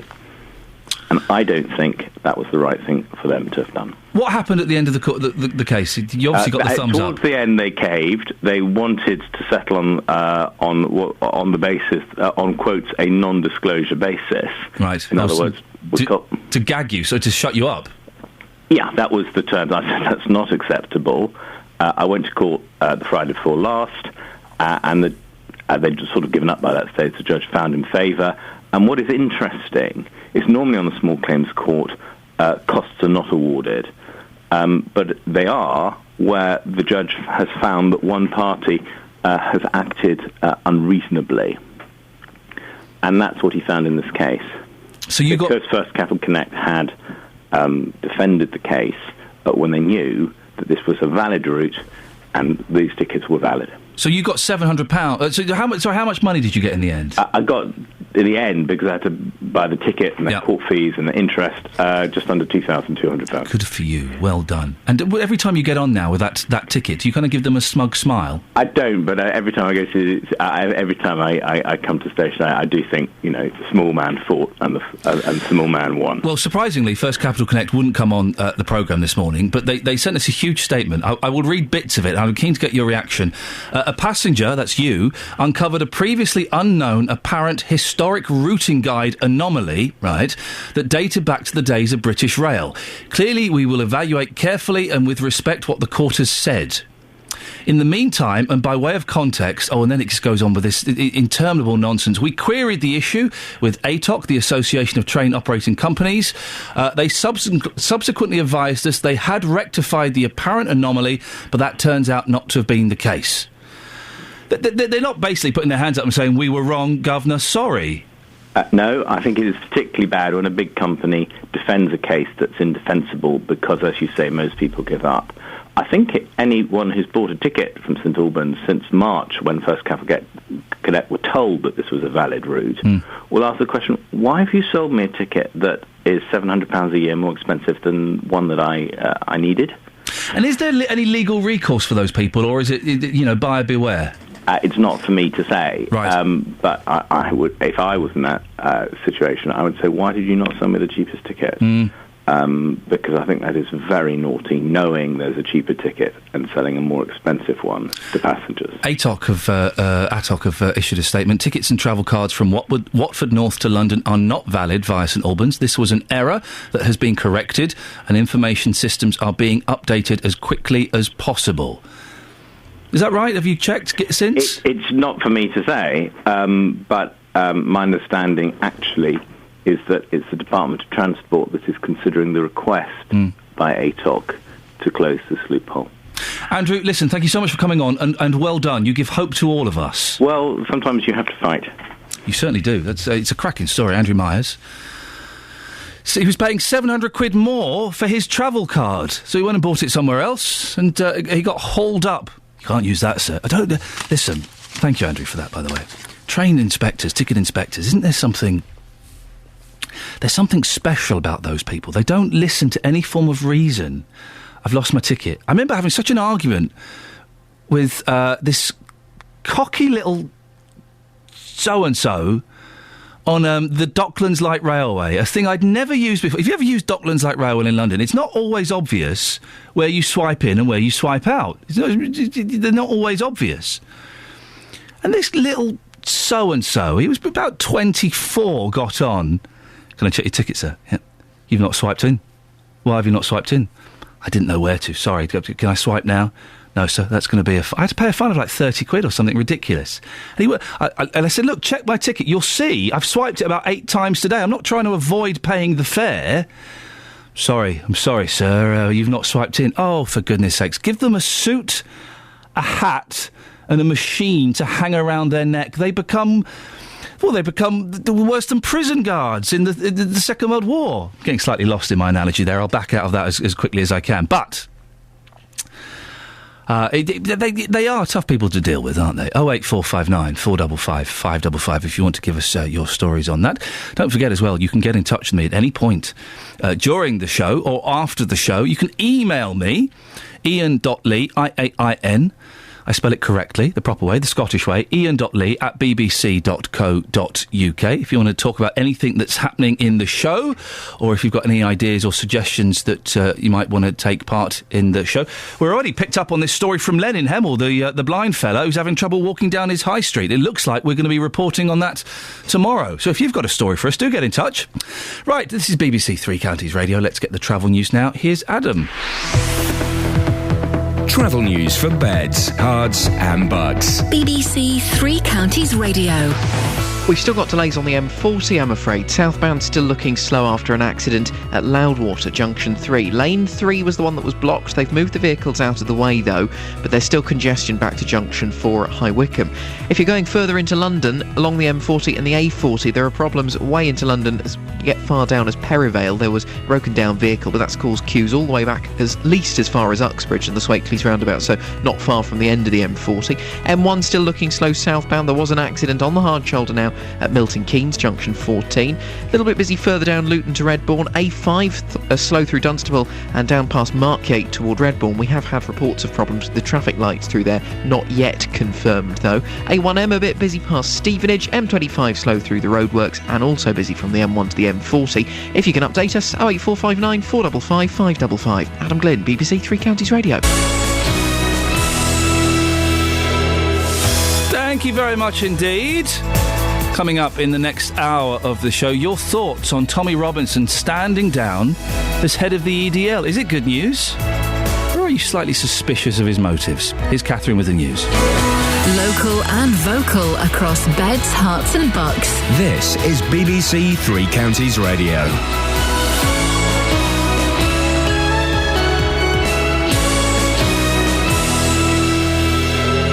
It's 8 o'clock, I'm Catherine Boyle. The headlines: EDL leaders step down, street robbers target young victims, and St Albans commuter finds rail fare loophole. BBC Three Counties Radio. 12 senior members of the Luton-based English Defence League have announced they're stepping down. Leader Stephen Lennon, also known as Tommy Robinson, told BBC Three Counties Radio his decision was prompted by the growing number of racist groups attaching themselves to the EDL. Meanwhile, his cousin and co-founder Kevin Carroll feels they've taken the group as far as they can. Who better to work with Muslim organisations in challenging Islamist extremism and Nazism than two lads like ourselves that have founded an organisation that have proved our mettle, if you like, and are prepared to put their heads on the block. More on this coming up next with Iain Lee. A new report says a multi-million-pound system designed to prevent suspected criminals and terrorists travelling to the UK has a series of failings. The e-Borders programme is designed to gather information about every passenger arriving in or leaving the country. But the Independent Chief Inspector of Borders and Immigration, John Vine, found that fewer of 2/3 of journeys were covered. The aspirations have been very laudable, but I have to say that over the last 10 years, and having spent £500 million of public money, what my report shows today is that the achievements have been limited, to say the least. Bedfordshire Police say 11 to 20-year-olds have become prime targets for violent criminals. The latest figures show that 1 in 5 street robberies involves a young victim, and the perpetrators are often teenagers too. Richard Denton is Bedfordshire's Children and Young People Development Officer. And we certainly had about 12 to 18 months ago a real issue in Bedfordshire with street robberies, and we've put a lot of investment, a lot of work with schools and other education settings to deliver educational programmes to improve the problem. And the good news is that actually the work that we've put in has cut our street robbery figures down quite dramatically. A St Albans man successfully sued First Capital Connect over the price of his commute. Andrew Myers worked out that it was £700 cheaper to buy a ticket from North Watford. First Capital Connect say they'll be closing the loophole, which, according to Mr Myers, was wide open. I was shocked at how much the annual season was. I looked around to see if there was perhaps a journey that was cheaper or could be done in 2 legs. And I saw that this was cheaper. The website from the National Rail Inquiry specifically says that if it's shown on the journey plan as a through route with 1 ticket, you can use your ticket. So I bought it. A new poll for the BBC suggests that despite government cuts, most people think the quality of public services has been maintained or improved over the past 5 years. The survey of just over 1,000 people finds a greater proportion of people think bin collections, parks and libraries, schools and bus services have got better rather than worse. In sport, Milton Keynes Dons were knocked out of the Johnstone's Paint Trophy last night. They lost 2-1 away to Stevenage. And the weather, sunshine and showers with a top temperature of 16 degrees Celsius, that's 61 Fahrenheit. Get the latest news and sport online at bbc.co.uk/3 counties.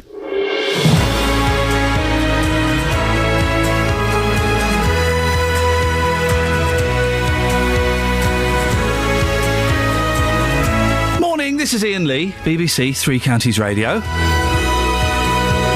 3 minutes past 8. It's Wednesday, the 9th of October. The 9th of October. Who'd have thought we'd live so long? Here every weekday morning from 6 until 9. Coming up in the last hour of the show, Tommy Robinson has left the EDL. What are your thoughts on that? New research seems to indicate that living near a flight path can make you ill. And we've been struggling to find anything for Justin Dealey to do this morning. The best we could come up with was Dave from Luton, who was upset that lights were being left on late at night, street lights. Was worried it was costing a fortune. We've sent Justin out to do a report on that. Will he have done it? I honestly don't know what he's up to. Facebook.com/BBC3CR. You can send me a text, 81333. Start your text 3CR. I've got a few of those that I'll read in a minute. But the best way to get in touch is to give me a phone call. 08 459 455 555. Across beds, hearts and bucks. This is BBC Three Counties Radio. Tommy Robinson has left the EDL. Well, do you think this is a change of heart or a desperate bid for more publicity? The two Luton-based leaders of the far-right English Defence League left the group citing citing concerns over the dangers of extremism within their group. Tommy Robinson and his co-founder Kevin Carroll announced they're stepping down at a press conference in London last night, adding that their group had become, quote, part of the problem. Well, Luton MP Gavin Shuker is calling on them to apologise to the town for the hell the far-right group has put the town through. Our political reporter Paul Scoynes asked Kevin Carroll whether their group had brought shame on Luton. I can't imagine people, you finding a cascade of people, individuals, saying, oh, we are so ashamed of being from Luton because of the English Defence League. I think they'd say we're so ashamed of being from Luton because we've had mass bombers and murderers and terrorists from Luton over the English Defence League because we've killed, or maimed or hurt no one. So, you have to get that into context and perspective. So I challenge that. Right? What about all the costs, though? I mean, like Luton Borough Council, yes, you're not a big fan of theirs. No. But they've had to spend, with the authorities, millions of pounds, allowing you to go about your democratic right. Yeah. That is the taxpayers of Luton who've had to fund that. Yeah, of the nation. But of Luton. Yeah. But we've demonstrated all over the country, and we are taxpayers. And in a democracy. So you're happy that they've spent millions of pounds policing what were, in some instances, violent marches? What price democracy? What price do you put on the fact of facilitating your democratic freedoms to right to assembly, to right to protest about something that you have genuine, legitimate fears and concerns about? You can't put a price on it. And when you start talking about money for the cost of our demonstrations, those costs are split 50-50 between the leftists and the UAF. Right? So all those costs are cutting down the middle because it costs just as much to police their counter-demonstrations, right? But also, you have to look at, if you want to talk about costs, do you know how many billions of pounds extra a year it costs for security in this country because of the threat from Islamists? Billions. So, weigh it up. A few million for our protests trying to highlight the problem of Islamism and Islamist extremism in this country and to deal with that problem, or billions of taxpayers' pounds on the extra security having to be implemented because of those Islamists. So, let's get it into perspective. You're talking about sweetie money. Well, that's Paul Scoynes speaking to Kevin Carroll last night. Well, earlier on, I spoke to Safian Sadiq, chair of the Berry Park Contingency Group, which was set up in reaction to the formation of the EDL. He says he understands why they were formed. We accept that there's parts of his manifesto and parts of what he says that are what the genuine British public or the white working class are feeling and are going through. And it's not to say that we totally disregard that. We do stand up and say that there are some valid points, but to push it in the way he pushes it and some of the messages that it comes with, he always has said that he is anti-Muslim. He slips up time and time again because, like last night, he's turned around and he said it's only militant Islam, but 3 weeks ago, he was causing huge issues up in Stopsley when there was a charity football tournament. But he's joined up with a Muslim organisation or an organisation that has Muslim members. And I hope, I'm a person of faith, and I really hope that this is a turning of a page, and tomorrow we will see a changed Tommy Robinson. But I do think that we have to step forward with caution. It doesn't mean that him going with Quilliam is somehow we've got a magical solution here that he's going to be more tolerant. Jamie Bartlett is from the think tank Demos and wrote a report called Inside the EDL and joins me now. Morning, Jamie. Morning. What do you make of what Tommy Robinson has said about why he's left the EDL? I think overall, I'd sort of take him at his word for the reasons he's left. And it's true, since the very beginning, he has had lots of difficulty with dealing with more radical right-wing elements within the group. And that's partly a result of how the group operates. You know, anyone can turn up to a demonstration. Really, you just click Facebook and you're in. There's no formal membership structure. And frankly, for someone like Tommy Robinson, I know it sounds like a strange thing to say, but it's actually quite a difficult job. You know, he has had death threats against him. He has a guard with him all the time. He's often in hiding.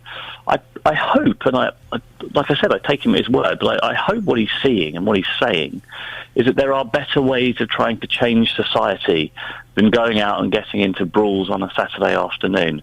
And if that is the case, then I think we should, yes, we're obviously cautious, sceptical, we wait to see, but I think we should take his word. Why do you think he's doing it now? There are talks, of course, that he might possibly be standing for some form of election at some point. Personally, I think he probably does have some general vision of himself getting involved in politics. I think that's true. But he says, and he said this to me in the past, that he decided to leave quite some months ago, actually, and it was the events in Woolwich that convinced him to stay on. I mean, I think in a Newsnight interview he gave yesterday, he said that it was when he was in prison and he came out of prison and he saw that a lot of the far-right elements had come back into the English Defence League that he had been trying to purge, that he decided this was just not the right way of going about things. Both Tommy and Kevin are asking that if the EDL continues, that whoever takes charge gets rid of those far-right members. Is that possible?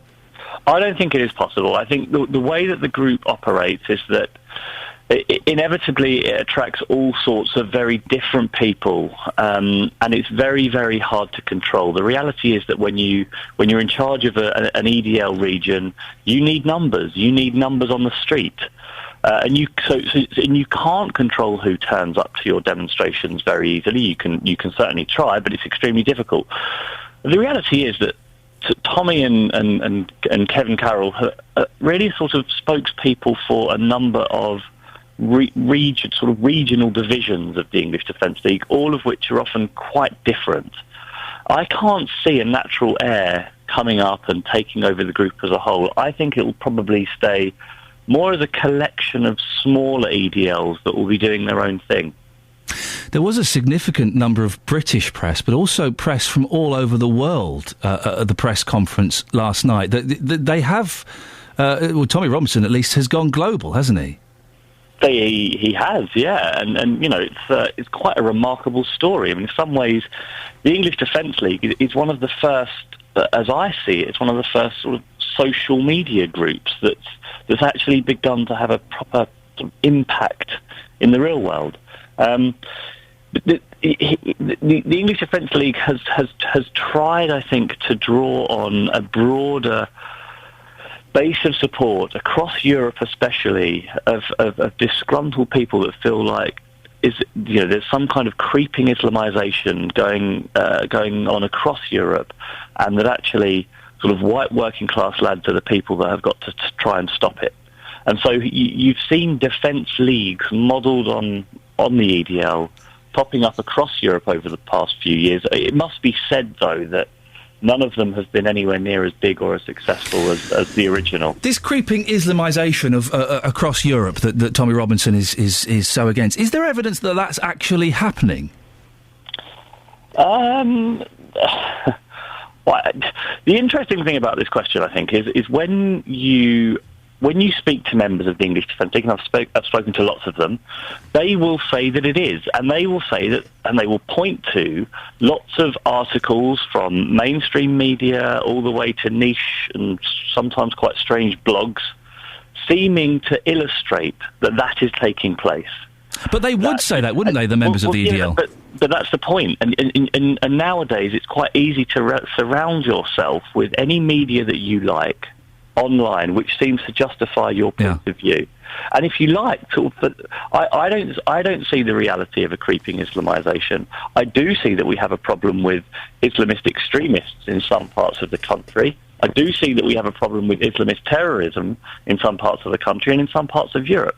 I don't see a much bigger creeping Islamisation of the continent. But if you read certain things online, you will think that there is. And that's one of the reasons that they do this. Jamie, final question. Quilliam, what are your views on the organisation that Tommy Robinson has joined? I've worked with Quilliam for a long time, actually. They're a nice bunch of guys. I think it's quite sort of a brave move on their part as well as on Tommy's part. It's interesting that Quilliam was originally founded, of course, to look at Islamist extremism. But as the years have gone by, they've extended their reach and extended their purview, if you like. And I think I'm interested to see exactly what role Tommy's going to play in the group. You're at least vaguely optimistic about this, aren't you? I think in general that people do change their minds and do change their positions, and we live in a liberal democracy, and that's premised on the idea that people can change their minds, and you have to give them the chance to do. Jamie, I appreciate your time this morning. Thank you very much indeed. Jamie Bartlett from the think tank Demos, who wrote a report called Inside the EDL. What are your thoughts? Are you sharing Jamie's optimism about this? 08459 455 555. 8:15. Let's get the travel news now. Travel news for beds, cards and bugs. BBC Three Counties Radio. Still slow on the M40 southbound. This is after an accident earlier at Loudwater Junction 3. It's busy back to 4 at High Wycombe. Further down, if you're going into London using the A40, you're going to find big queues eastbound, and it's because of a broken down vehicle a bit earlier down in Perivale, but that's causing congestion all the way back as far as Uxbridge, so pretty much to the end of the M40. The M1 southbound queuing, this is from junction 15A up at Toaster now, all the way down to the Newport Pagnell services. There was an accident a little earlier at Milton Keynes, that's been moved, but the delays are starting to tail back there up into Northamptonshire. A5 southbound looking slow through Dunstable, Markyate and down toward Redbourne. We've still had some suggestions that the traffic lights in Markyate might not be working properly. A1 Roxton, so this is coming down to the Black Cat roundabout. Slow on all approaches, but very, very busy from Eton Soken. The A1M looking slow past Stevenage. The A10 very busy in Royston and in Cheshunt down toward the M25. Then you've got M25 delays through the roadworks anti-clockwise and a queue from the M1 to the M40. Adam Glynn, BBC Three Counties Radio. Thank you, Adam. 8:16, it's Wednesday the 9th of October. I'm Iain Lee. These are your headlines on BBC Three Counties Radio. 12 senior members of the Luton-based English Defence League have announced they're stepping down, with leader Tommy Robinson vowing to use democratic means to tackle extremism in all its forms. A new report says a multi-million-pound system designed to prevent suspected criminals and terrorists travelling to the UK has a series of failings.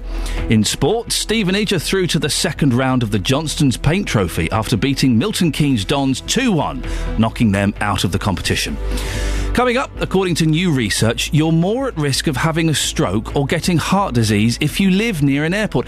I'm still scratching my head on this one ever so slightly. We'll find out more in a minute. BBC Three Counties Radio.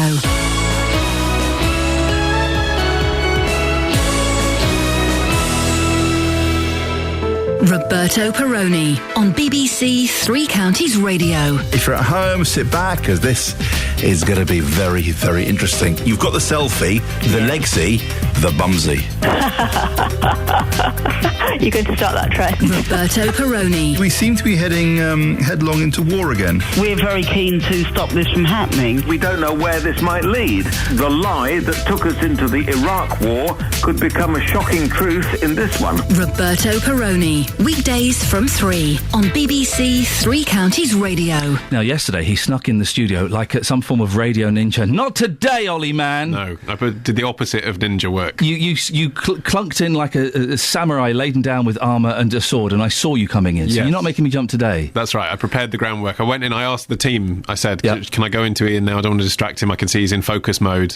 I'm always focused when I'm doing this. My mind doesn't drift for 1 second. I've only been here for a few days, but my observation is not entirely 100% committed to your job. Let me just close down Facebook, Twitter, and my emails on the computer. Now, it's day 3. Yes. I heard you're dealing with the consumer hour yesterday like a professional. Oh, thank you. You're dealing with it very, very well. Well, you know what? The thing is, when people call up and they're talking to me as their point of contact and not JVS, then I'm not taking on his cases, and I suddenly feel very personally involved in all these people's stories. I want to help them out. Yeah. The heartbreaking story of a gentleman whose stair lift. Yeah. I bought it. My mum bought a second-hand stair lift, and she was totally ripped off by this. It was a company, of course I won't name, but they totally ripped her off, and it broke down after 3 days, and she lived on her own, and she couldn't get up the stairs at all. She had to sleep in her sofa on her settee.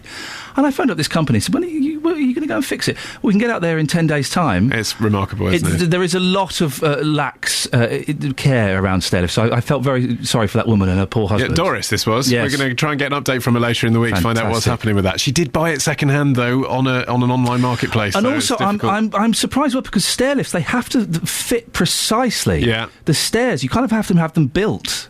Yeah, and to fit your stairway. In this case, apparently the bloke who sold it was just like, send me some measurements and we'll work it out that way. Text me the measurements. Yeah. Okay, yeah. Well, I look forward to hearing how that resolves itself. What have you got on the show this morning? Well, we've got to talk about the EDL, haven't we? It's obviously what people across 3 counties are talking about, bearing in mind their presence in Luton. And, at 9 o'clock, big phone in. I want to hear from you. Do you take Tommy Robinson seriously?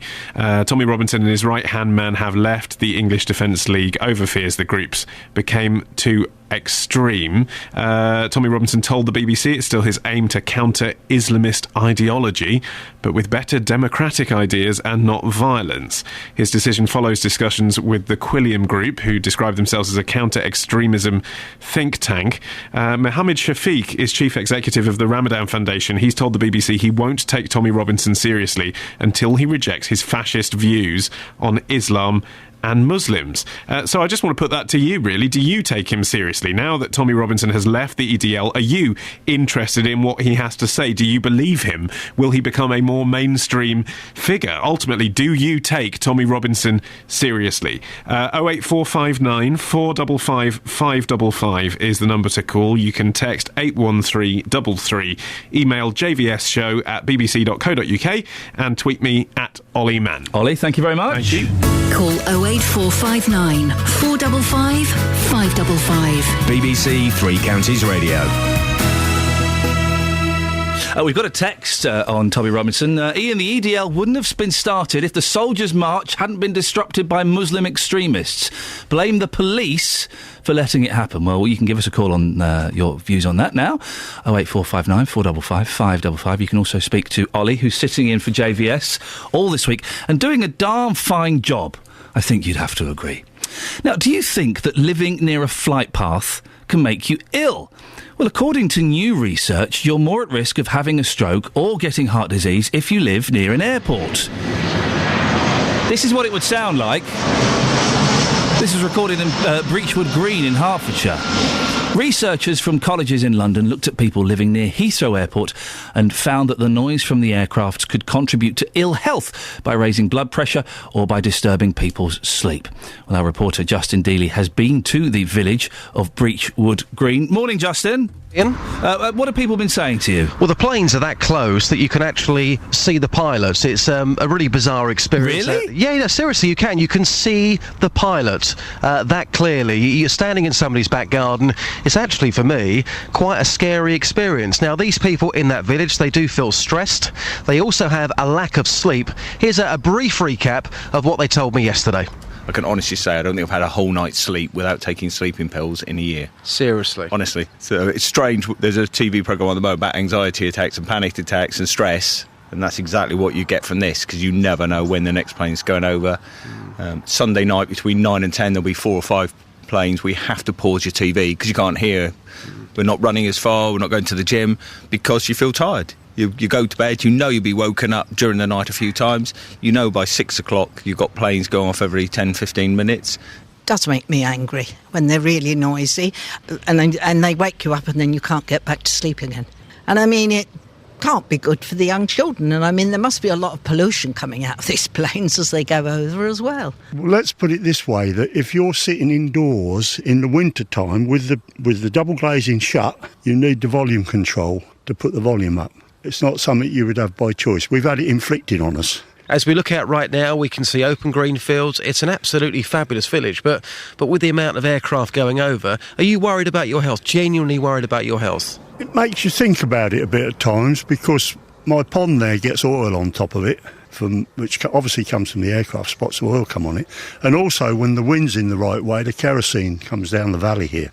And it absolutely reeks of it some days. Well, listening to that is John Stewart, the chair of the Heathrow Association for the Control of Aircraft Noise. Good morning, John. Morning, Ian. What do you make of this research? Well, I think it is interesting, and it's interesting it's come from an Imperial College and people who are serious researchers, because it does back up what people have been telling us, which is very similar to what the Luton residents were telling Justine, that actually people do feel stressed out because this noise is interrupting their lives all the time. And this research is quite dramatic. It's showing that people in the noisiest areas have a 20% greater chance of dying of stress-related diseases than people in quiet areas. That's quite dramatic.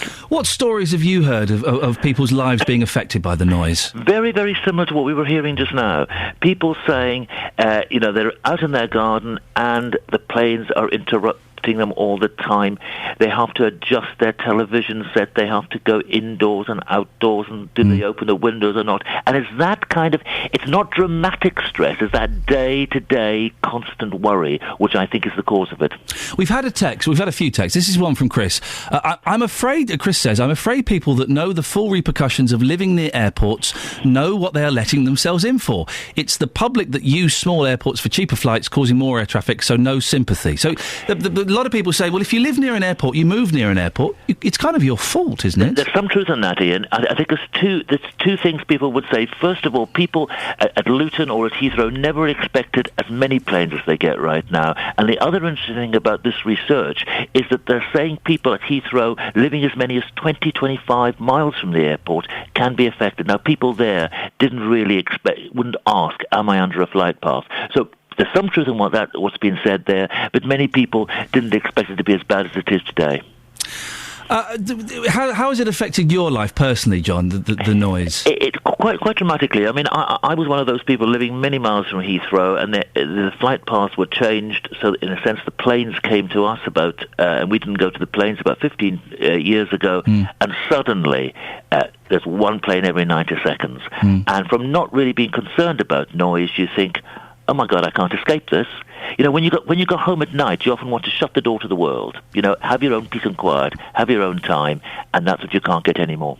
Realistically, though, there is nothing that can be done, is there? If anything, these problems will get worse as we get more and more planes and bigger airports. Well, it's very interesting. There's an interesting bit by Simon Calder, the transport correspondent in The Independent today, saying, actually, this research is so dramatic that people who are calling for expansion of certainly the big airports, they may have to think again, because he's saying this is not just people talking, this is not just irritation, this is really causing serious ill health. We'll see what happens in the future. John, thank you very much. No doubt we'll speak about this again some point in the future. John Stewart, the chair of the Heathrow Association for the Control of Aircraft Noise. Call 08459 455 555. BBC Three Counties Radio. We've been trying to find something for Dealey to do all day. You noticed that report he was doing about the Heathrow, about the airport, the villagers? He spoke to them yesterday. So what has he been doing this morning? Lots of you texting in with suggestions. Nick says, regarding Justin, why not just give him the morning off? Sorry? Then you can get a bit better prepared and have something for him to do tomorrow. Alternatively, get him back into the office and get him to stuff envelopes with Nick Coffer's recipe sheets ready to post out. That's a good one. Let's get Dealey working for... No, I want him working on this show. Nick from Melbourne. Kate says, I had a heavy night last night. Can Justin look into what can help? What is the best hangover cure? Helen says, you could send Justin to Bletchley to see why people who have dogs don't use the bin for dog poo. It's a park children play in. It's next to 2 schools. You have to walk through the park to get to the school. Now, I like the idea of Dealey getting close to dog poo. That appeals to me. And Peter says, we should do a story about age discrimination. The media are also mean to the older generation. I said they're also mean to the older generation. It's a joke, Peter. It's a joke. I hope you don't think that we're mean to the older generation here on BBC Three Counties Radio. We embrace them. We embrace them. 08459 455 555. Let's get the travel news now. Here's Adam Glynn. Travel news for beds, cards and bugs. BBC Three Counties Radio. Cheers, Ian. Still slow on the M40 southbound. There was an accident earlier at Loudwater. That's gone, but the congestion's back to High Wycombe. If you're using the A40 into London, it's queuing pretty much from the end of the M40 all the way down to Gypsy Corner. Very slow going this morning. M1 southbound, that's busy. There was an accident near Milton Keynes. That has been cleared as well. But from the Newport Pagnell services back up toward Northamptonshire, there are delays. The A5 looking slow from Dunstable through Markyate toward Redbourne. The A1, you've firstly got delays at the Black Cat roundabout. Southbound from Eton Soken looks the slowest. The A1M busy past Stevenage, and then as you go into London you've got delays from South Mimms down to Stirling Corner, and then it's pretty slow going all the way down to Mill Hill Circus. The High Street in Ware is looking rather slow this morning. This is the A1170 around Church Street. The A10 in Royston, quite busy at the King James Way junction, then slow through Cheshunt down toward the M25, and on the M25 it's stop-start traffic through the roadworks section anti-clockwise, and then from Kings Langley round to the M40. No train or tube problems reported though. Adam Glynn, BBC Three Counties Radio. Across beds, hearts and bugs. This is BBC Three Counties Radio.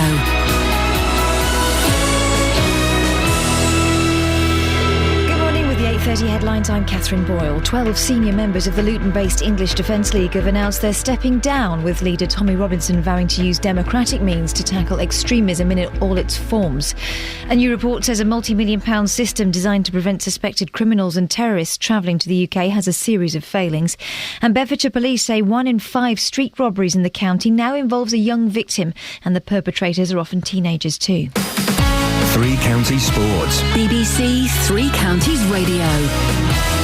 Stevenage are through to the second round of the Johnstone's Paint Trophy after knocking out MK Dons last night. Borough put an end to their recent losing streak with the 2-1 win, much to the delight of boss Graham Westley. We've had a horrible run of results. The team hasn't looked as though it's got a win in it, and tonight we got arguably our more experienced players on the pitch. We got 1 or 2 back from injury. I think the players showed a lot of quality, but more importantly for me, they showed a real appetite to win a football match. First and foremost, you've got to have that work ethic, that togetherness, that fighting spirit, and it felt like the good old days, didn't it, for the first time since I've been back, I think. Meanwhile, Dons manager Carl Robinson didn't hold back. Today that wasn't acceptable. Listen, he went all bad. There was 4 or 5 up there that had a right good go. I thought Dean Lewinson was magnificent. But when you look at where the game goes, it was poor. It was poor. And they need to learn lessons very, very quickly. Wycombe also go through to the second round of the JPT after beating Bristol City 2-1, courtesy of goals from Billy Knott and Matt Bloomfield. Here's the Chairboys boss Gareth Ainsworth. We changed a few things, we had a little change of shape to encourage maybe a little bit more passing through the midfield, and I think it worked a treat. The goals we scored in the first half was superb. I think we could have had 3 or 4, and nobody would have been begrudged with that. And in Conference Premier, Luton Town drew 3-3 at Aldershot, courtesy of goals from Andre Gray, Andy Parry and Sean Wally. Here's how the Hatters manager John Still saw it. We were poor defensively today. Poor.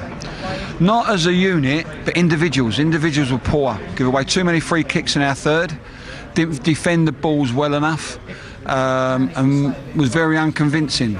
And that's your latest news and sport. I'll be back with more at 9 o'clock. Call 08459 455 555. BBC Three Counties Radio. Morning, this is Iain Lee, BBC Three Counties Radio. If you want to give us a call, that is indeed the telephone number. Or you can go to facebook.com/BBC3CR, or you can send me a text 81333. Start your text 3CR. Justin Dealey, you're there? Where's Okay. Hello? Hello, Ian. Who are you? It's Jane. Jane who? Jane Aylesbury. Oh, Jane, what do you... I was expecting Justin Dealey. What are you doing here?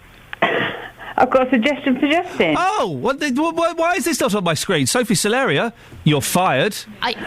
Yeah, no, I'm sorry. Yeah, good. Too late. I'm sorry. I'll take the blame for that. I will. Or you can make me a cup of tea and keep your job. All right, I'm going to... do you know what? I can't even hear what you're saying. Doesn't matter. There we go. You see. Well, Jane, listen, I was expecting Justin Dealey, but I'm so much happier it's you. What have you... suggestions for Justin? Yes. What have you got? Yes. The shops in the high streets, etc. Yes. Why do they leave their lights on all night? I mean, I know you need the front lights on, but some of the stores actually leave the lights all on, and it's like... environmental problems. Environmental problems, yeah. Things like that. Yeah. You're right. It does annoy me. Well, this ties in with what Dave in Luton called in about when he was suggesting streetlights. It does annoy me, Jane, that we have so many streetlights on when you could have every other one off. You could have it off every other one. And also, you're right, shop lights and big buildings, big offices that leave their lights on overnight. It must cost a fortune. Exactly. And you're right, the environmental stuff and things. Yeah. Well, Jane, I will put it to Justin. Although I don't know if you've heard him this morning. Do you agree with me that Justin's got a bit of an attitude problem today? To be quite honest, I've not had the radio on very long. Oh. Sorry. The alarm goes off at 7:30, and that's when I get to see to hear what you're talking about. But could you not set the alarm for 6? We start at 6. I know you do. Yeah. It's no excuse, I know. It is no excuse, Jane. I do like your show, though. But not enough to listen to all of it. Well, I do my best. OK, Jane, well, you keep doing your best. Thank you very much for listening. Ramesh. Good morning, Ramesh. Good morning. Good morning, sir. You're in Luton. You've got a suggestion, have you, for Justin Dealey? No, tomorrow he's going to do the Hemel tomorrow, yeah? He's going to do the what? Do Hemel Hempstead tomorrow, he said. He's going to do Hemel Hempstead tomorrow, yes? Yeah, how about they said the charity begin at home. How about doing the Bury Park? What would you like to be done at the Bury Park? Well, you should go around there and have a look with the daytime, I mean, I wonder if you work only up to 9 o'clock, the daytime and the weekend. You got to go down there and have a look yourself what's happening in there. Why don't you tell me what is happening there, sir? So we can... Like the display all over the place. You can't even move there. You won't believe it's Sunday. Yeah, I went to Bury Park, the corner of Ivy Road to Dunstable Road. Yeah, it's a shop there called Mega Clearance. The palace all over the footpath outside, you couldn't even move there. Okay. Well, we've had this issue of that area mentioned before, Ramesh. Yeah, that's me and my wife. Oh, it was you and your missus. Of course, you came in. I know exactly who this is, sir. That's me, mate. There's nothing been done since then. It's getting bad, from bad to worse. Okay, right. Ramesh, we did say we look into this. Could you have a word with the council and tell them to do something about it? Justin, you're listening to Ramesh? Absolutely, and of course, we have had a word with Luton Borough Council. We are expecting some audit results back in the next few weeks, so we are on the case for you, don't worry. Okay, well, thank you very much. Ramesh, thank you very much indeed, and thank you for being a regular contributor to the show. And you are... I think this is a growing problem, Justin, that needs a couple of looks into. You're going to go to Hemel tomorrow with Blind Len, aren't you? Yes. And you're going to walk down the street and see how much of a problem it is for him. Absolutely. And I think maybe Bury Park needs a little look as well. I would say, in particular, at weekends. During the week, it's bad in Bury Park in Luton, but of course, when Luton Town are playing at home as well, it's even worse. People park absolutely everywhere, and as we heard from people before, it's an accident waiting to happen down there. The point Ramesh was making was the signs and bits and pieces outside the shops on the pavement. Yeah, street clutter absolutely everywhere. Now, Justin. Yes. Oh, Glenn's on the M1. Glenn's got something else, I think. Is Glenn for Justin or is Glenn for something else? My production team are completely ignoring me. Yeah, bless them. Is Glenn to speak to Justin or for something else? Are they doing their makeup? Unbelievable. Glenn, you're on the M1. You're also on the radio speaking to Justin Dealey, the legend. Hello, Justin. Hello, Glenn. How are you, sir? I'm very well. Listen, I live in Northampton, so I can only listen to you when I get you in range. Don't worry, BBC Northampton's rubbish anyway. But you carry on. Well, that's why I tune into 3CR. Good man. But I do love your show on a Saturday, Justin. Good man. Massage the ego. Thank you, Glenn. All right. So if you need any help, I'll come down and help you. Lovely. Thank you, Glenn. Right, Glenn, have you got a suggestion for a job that Justin can do? Let's not all just kiss Justin's backside. I have, but I don't know how he's going to do it. My bugbear every morning is the drivers that still hog the middle lanes on the M1. Yep. And they do 50 mile an hour, and you can see the traffic tailing back, and they do nothing about it. So I don't know how you do it, but I'd like to know why these people continue to still hog the middle lanes. Leave it to me, Glenn. I'll tell you why. Because when Iain was away and I stood in, and we had some great feedback. When that happened a few weeks ago... So great, they got James Whale in next time. Yeah, you and your commercial mates, Whale, Man at 9 o'clock. Anyway, a few weeks ago, the law changed, so people can now be fined for middle lane hogging. We've left it a few weeks. What we're going to do is hopefully go out with Bedfordshire Police and look into this in a bit more detail, because it's very sketchy on how they actually fine people, because technically the law was already there in the first place. So things have changed. Hopefully we shall be going out with the police to find out a bit more. Glenn, what is it about Justin's show on a Saturday you like so much? Well, because I like... Oh, we've accidentally lost the line. That's a real shame. That is a real shame. Now, Justin. Yes. There is a serious side to this. I didn't know that the packages you produced today were actually recorded yesterday. So what have you done this morning? This morning, I've been editing packages for you on Aircraft Noise. And also, of course, I've been live on the streets with some reaction about the English Defence League. What more do you want? You did that once. Well, what I want is a package, as suggested by Dave in Luton, about the street lights being left on at night. Yep. Have you got that package? I haven't got that package, but I've got something better for you. What have you got? A suggestion came in. There's a story out today about hangover cures. Yes. Okay. So in the last 5 minutes, it's been put together last minute. You'll hear that before 9. A few suggestions on people's number one hangover cures. So maybe you can invite your listeners as well on the phones, the text and the email to come up with their number one hangover cure. Love it. This is from Kate in St Albans, who had a heavy night last night. So we're going to look into that, are we? Yes, we are, and you'll hear that report before 9. I really... Gotta go. Bye. Thank you. Call 08459 455 555. BBC Three Counties Radio. Across beds, hearts and bucks. This is Iain Lee. BBC Three Counties Radio.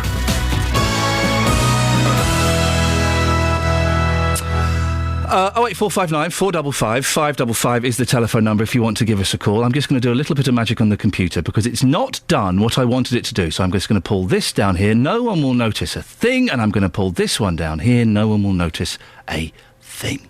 Now, Tommy Robinson, did you notice anything, Paul? No. Good, excellent. Tommy Robinson has left the EDL. Do you think this is a change of heart or a desperate bid for more publicity? Well, the two Luton-based leaders of the far-right English Defence League left the group, citing concerns over the dangers of extremism within their group. Tommy Robinson and his co-founder Kevin Carroll announced they're stepping down at a press conference in London last night, adding that their group had become, quotes, part of the problem. Well, we've been talking about this all morning. Our political reporter Paul Scoins is with me. You were at the press conference last night. What do we make of all this? Well, I think it's just, I mean, we've heard from various commentators this morning about whether or not, or just how significant I suppose this is, and just I suppose how significant this group is, because if you look back to where it started from, it came from, you know, a sense of sort of anger, frustration at what was perceived at that time in 2009 to be deeply offensive to people, where the, you know, Islamist extremists were protesting on the streets of Luton at the march of the Royal Anglian Regiment. Very high feelings, and the English Defence League, I suppose, was a reaction to that from these two Lutonians who've grown up here, who felt, you know, a sense of pride. But they, you know, they've been really under a lot of criticism for the way that they've conducted their operation. If you look at just the the strength of the views that they've held, the way that they've expressed those views, the marches that they've held, the way that they've gone into communities and head first in some ways. You know, they've gone to Bradford, they've gone and marched through Luton. They've not been shy about sort of standing, you know, face to face with Muslims, and that for lots of people in those communities have been feeling that's been very confrontational and has actually led to that sort of friction between those communities. And indeed now maybe you're looking at what they've said, where they have seen this group go. And Tommy Robinson said last night he was worried that this particular group has become infiltrated by right-wingers. I feel awful and I feel terrible, and part of the reason why I haven't wanted to leave many times is because I haven't wanted to give splinter groups, extremists, a platform, which is why if you listen to what I'm saying, I don't want to just combat Islamist ideology now that I've left. I want to combat those splinter groups because I feel as passionately against them as I do against Muslim extremists. So people are unsure whether his move is to be taken seriously. Is it possibly to mark a political campaign? We're not quite sure. I don't know about the political campaign, if I'm honest. I'm not sure. I mean, we were told last night by Kevin Carroll, he said never say never. I'm not entirely convinced that there's would he run as an independent? Would he stand for council? I don't know, as he wants the hassle. Not quite sure where he would sit. You spoke to Kevin Carroll. It was a cracking interview. If you want to hear a big chunk of the interview, do listen again on the BBC iPlayer. But about 4 minutes past 7 this morning. It'll also be in the podcast. But what did he have to say? Well, we put to him the point that he and the group had reached a point where they had become almost a honeypot, if you like, and that's the word that they used for these sorts of groups, these far right extremist groups. This was what he said to me last night.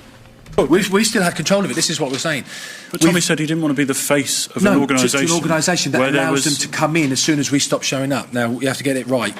What we're saying is that unless we attend every single demonstration, these parasitical vultures, right, these neo-Nazi types, fascist, racist, whatever you want to call them, these splinter groups, well, they're always in the wings. They'd be there, but they couldn't come in. You've created a monster, haven't you? Because you've basically created a group which is now, as you said, a honeypot to these sorts of groups, and you've just said, I don't want to do that anymore, and you've walked away. No, what we've got is we've got an organised structure of regional organisers across the country. That's our structure. And then we have divisional leaders. They're not working, are they? No, but they're not keeping those bad people out. No, but what we're saying is to the regional organisers, we've got a big meeting with them tomorrow. So what we're saying to them is, look, it falls upon you now to remain true to what our core message was, which is non-violent. But we believe that it's run its course. Big press conference last night, Paul. Do we know what happens next?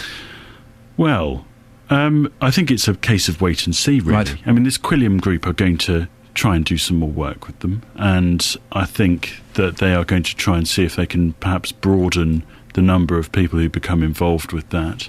I think there's a lot of questions to ask about this Quillian group, to be honest. I think there is not a suspicion, but perhaps a scepticism within some parts of the Muslim community about this group, which is made up of former extremists. So, there are some people saying once an extremist, always an extremist.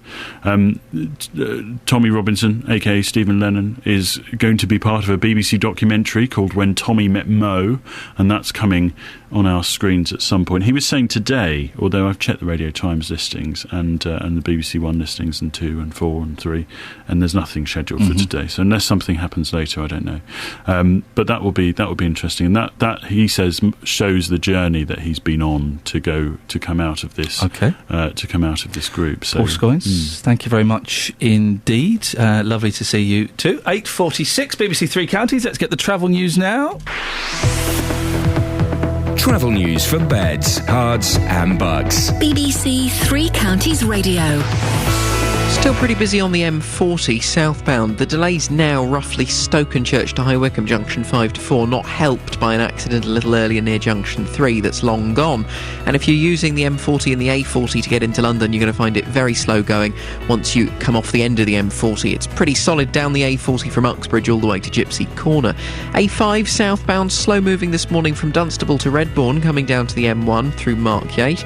The A1, you've got delays at the Black Cat roundabout. All of the approaches are slow, but particularly on the southbound A1 from Eton Soken. A1M looking busy past Stevenage. Then into London you've got A1 delays pretty much from the M25 at South Mims all the way down toward Mill Hill Circus. If you're using the A10 in Cheshunt, there are delays from Church Lane down toward the M25. Then you have M25 traffic anti-clockwise. Stop-start from the M11 back in Essex all the way through the roadworks to Potters Bar. Then delays from Kings Langley round to the M40 junction 20 to 16. No train or tube problems reported. Adam Glynn, BBC Three Counties Radio. Thank you very much. I was just discussing Christmas dinners with Paul Scoins. I know it's a little bit early, but both of us enjoy our Christmas lunches, and we're very, very excited about it. We were just waxing lyrical about roast potatoes. Anyway, 8:47, it's Wednesday the 9th of October. I'm Iain Lee, and these are your headlines on BBC Three Counties Radio. 12 senior members of the Luton-based English Defence League have announced they're stepping down, with leader Tommy Robinson vowing to use democratic means to tackle extremism. A new report says a multi-million-pound system designed to prevent suspected criminals and terrorists travelling to the UK has a series of failings. In sport, Milton Keynes Dons were knocked out of the Johnstone's Paint Trophy last night after losing 2-1 away to Stevenage. Coming up, your reaction to our lead story this morning. Tommy Robinson has left the EDL. A change of heart or a desperate bid for more publicity? We'll talk about that after the weather with Wendy Hurrell. Beds, Hearts and Bucks weather. BBC Three Counties Radio. Hello, good morning. We've got hints of brightness on the horizon, but we've also got a fair amount of cloud and still a mild temperature. We've got 11 degrees at Luton Airport at the moment. Now, that doesn't sound great, but compared to tomorrow, it's really going to be quite balmy. So through the rest of today, we will have some sunny spells, perhaps the odd shower later on, and the breeze is going to be picking up as well. Now, what will happen is a cold front will go through and then the skies will clear in the first part of the night. Temperatures will then drop to about 6 or 7 degrees Celsius, and in sheltered spots there might be a touch of frost on the grass. But for most of us, it's breezy enough to stop a frost. However, that's also going to mean that we may get 1 or 2 showers pushed in overnight and into tomorrow. But either way, when you wake up tomorrow morning, head out on your morning commute, you don't want your sandals on. It's going to be really quite chilly in comparison. Some decent spells of sunshine first thing, more cloud later with the chance of a shower, but really quite blustery conditions, winds from a northwesterly direction. So it will be nippy with a top temperature tomorrow of 10 or 11 degrees Celsius. And that's going to start us off on a fairly autumnal few days into the weekend. That's how it's looking for now. Thank you, Wendy.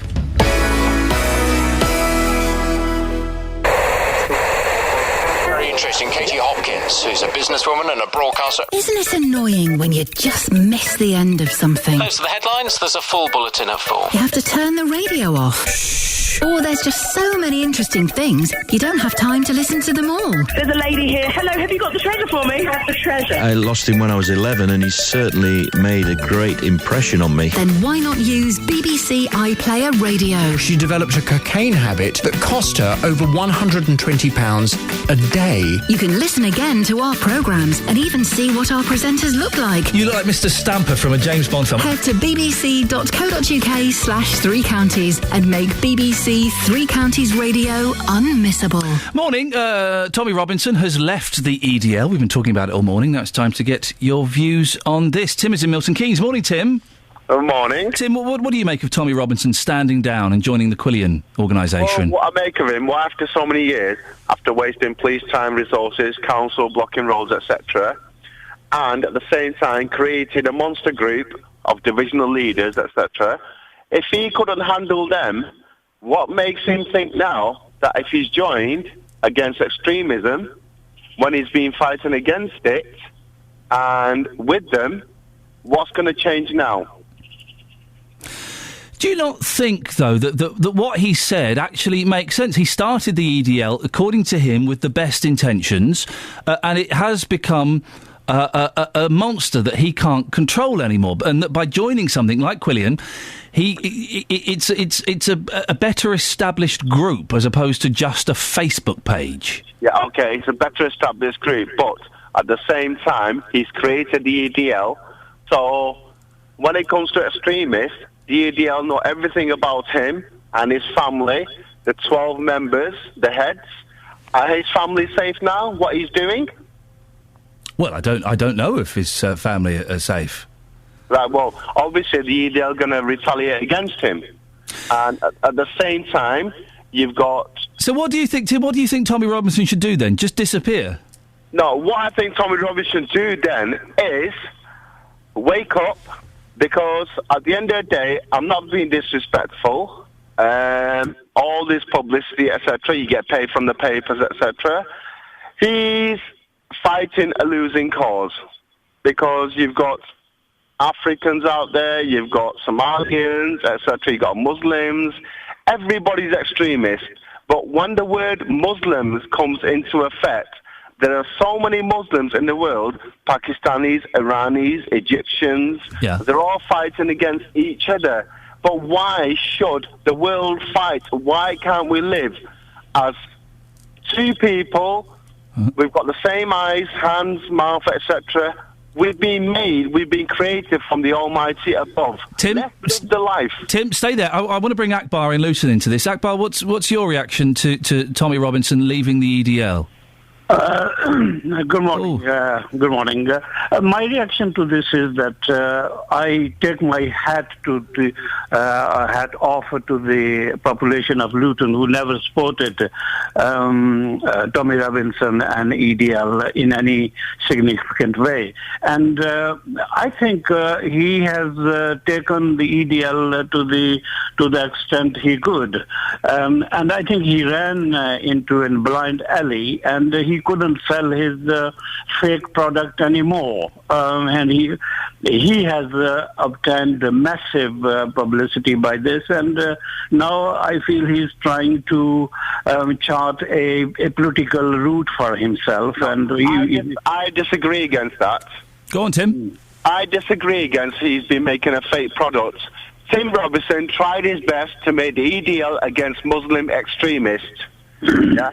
He didn't make a fake product. It's the people around him that's making a fake product. But at the same time, well, I'm entitled to my view, and lots of Muslim communities and people from other communities believe that what he was selling was a fake product, and EDL as an organization is a fake product, because it doesn't have any agenda apart from hating the Muslims, and that will not work, and that hasn't worked, and that has forced Tommy Robinson and his colleagues to leave.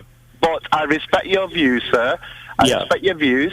What I'm trying to say is he wants to fight against extremists, these people who are, making Muslims out to be extremists, but every Muslim is not the same. Okay, well, Tim, Milton Keynes, Akbar and Luton, we have to end it there. Do keep listening to Three Counties Radio, because Ollie Mann, who's sitting in for JVS today at 9 o'clock, will be continuing this discussion, and I'm sure both of you gentlemen would be very welcome as contributors to that show. 08459 455 555. We've been struggling this day. I feel we've let you down slightly. I don't like letting you down, but I feel we have, in as much as we've really struggled to come up with something for Justin Slackadili to do today. Turns out most of his pieces he played on the air today were actually recorded some time ago, possibly as late as last week, maybe even last month. Who knows? Anyway. My mum said to me yesterday, Justin, why are you back so late from work today? It's 3 o'clock. Mum, I was doing it for Iain. Wow, and this is the kind of, response I get the next day.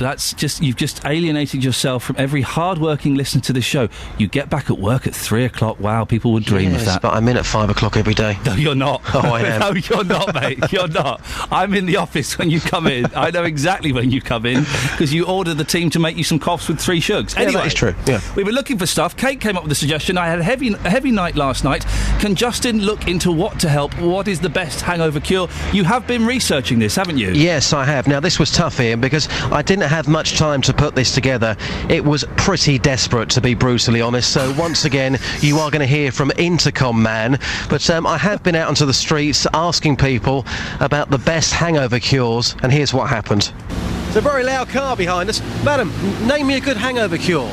McDonald's. A McDonald's? Yeah. And that works? Definitely. Oh, that laughing clown. With a strawberry milkshake. Wouldn't that make you feel worse? No, it always helps. Wow, that's incredible. Thank you. No worries.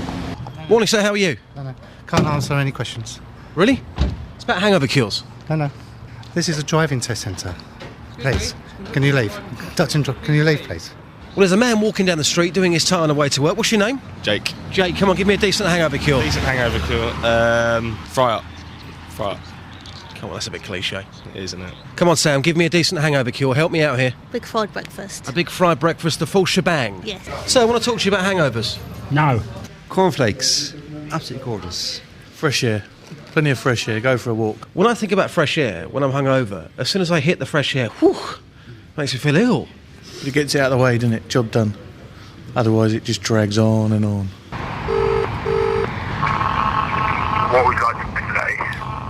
Hello there, you well? Yeah, I'm good, thanks yourself. Yeah, not too bad. There's not many people out on the streets again this morning. I just want to know, what's a good hangover cure? A good woman, I think. A good woman?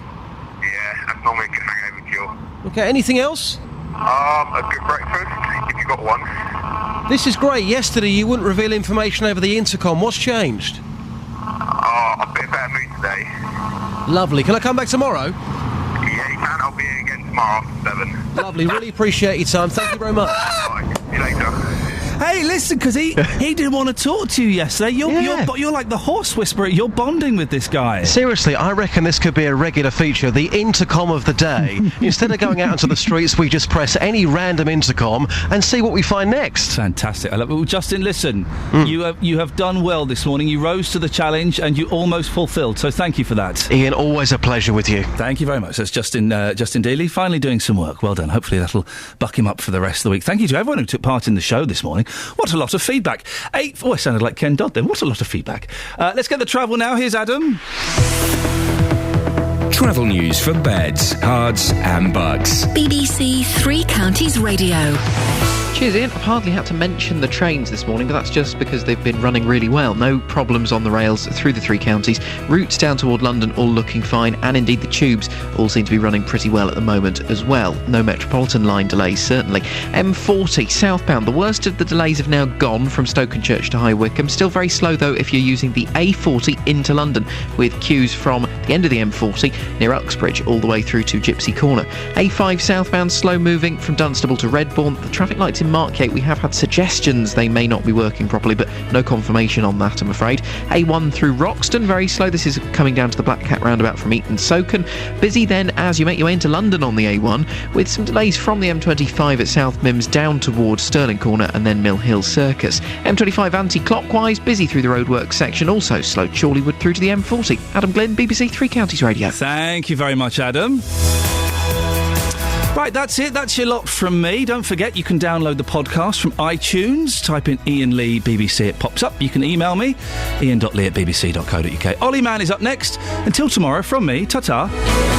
Local and vocal across beds, hearts and bucks. This is BBC Three Counties Radio.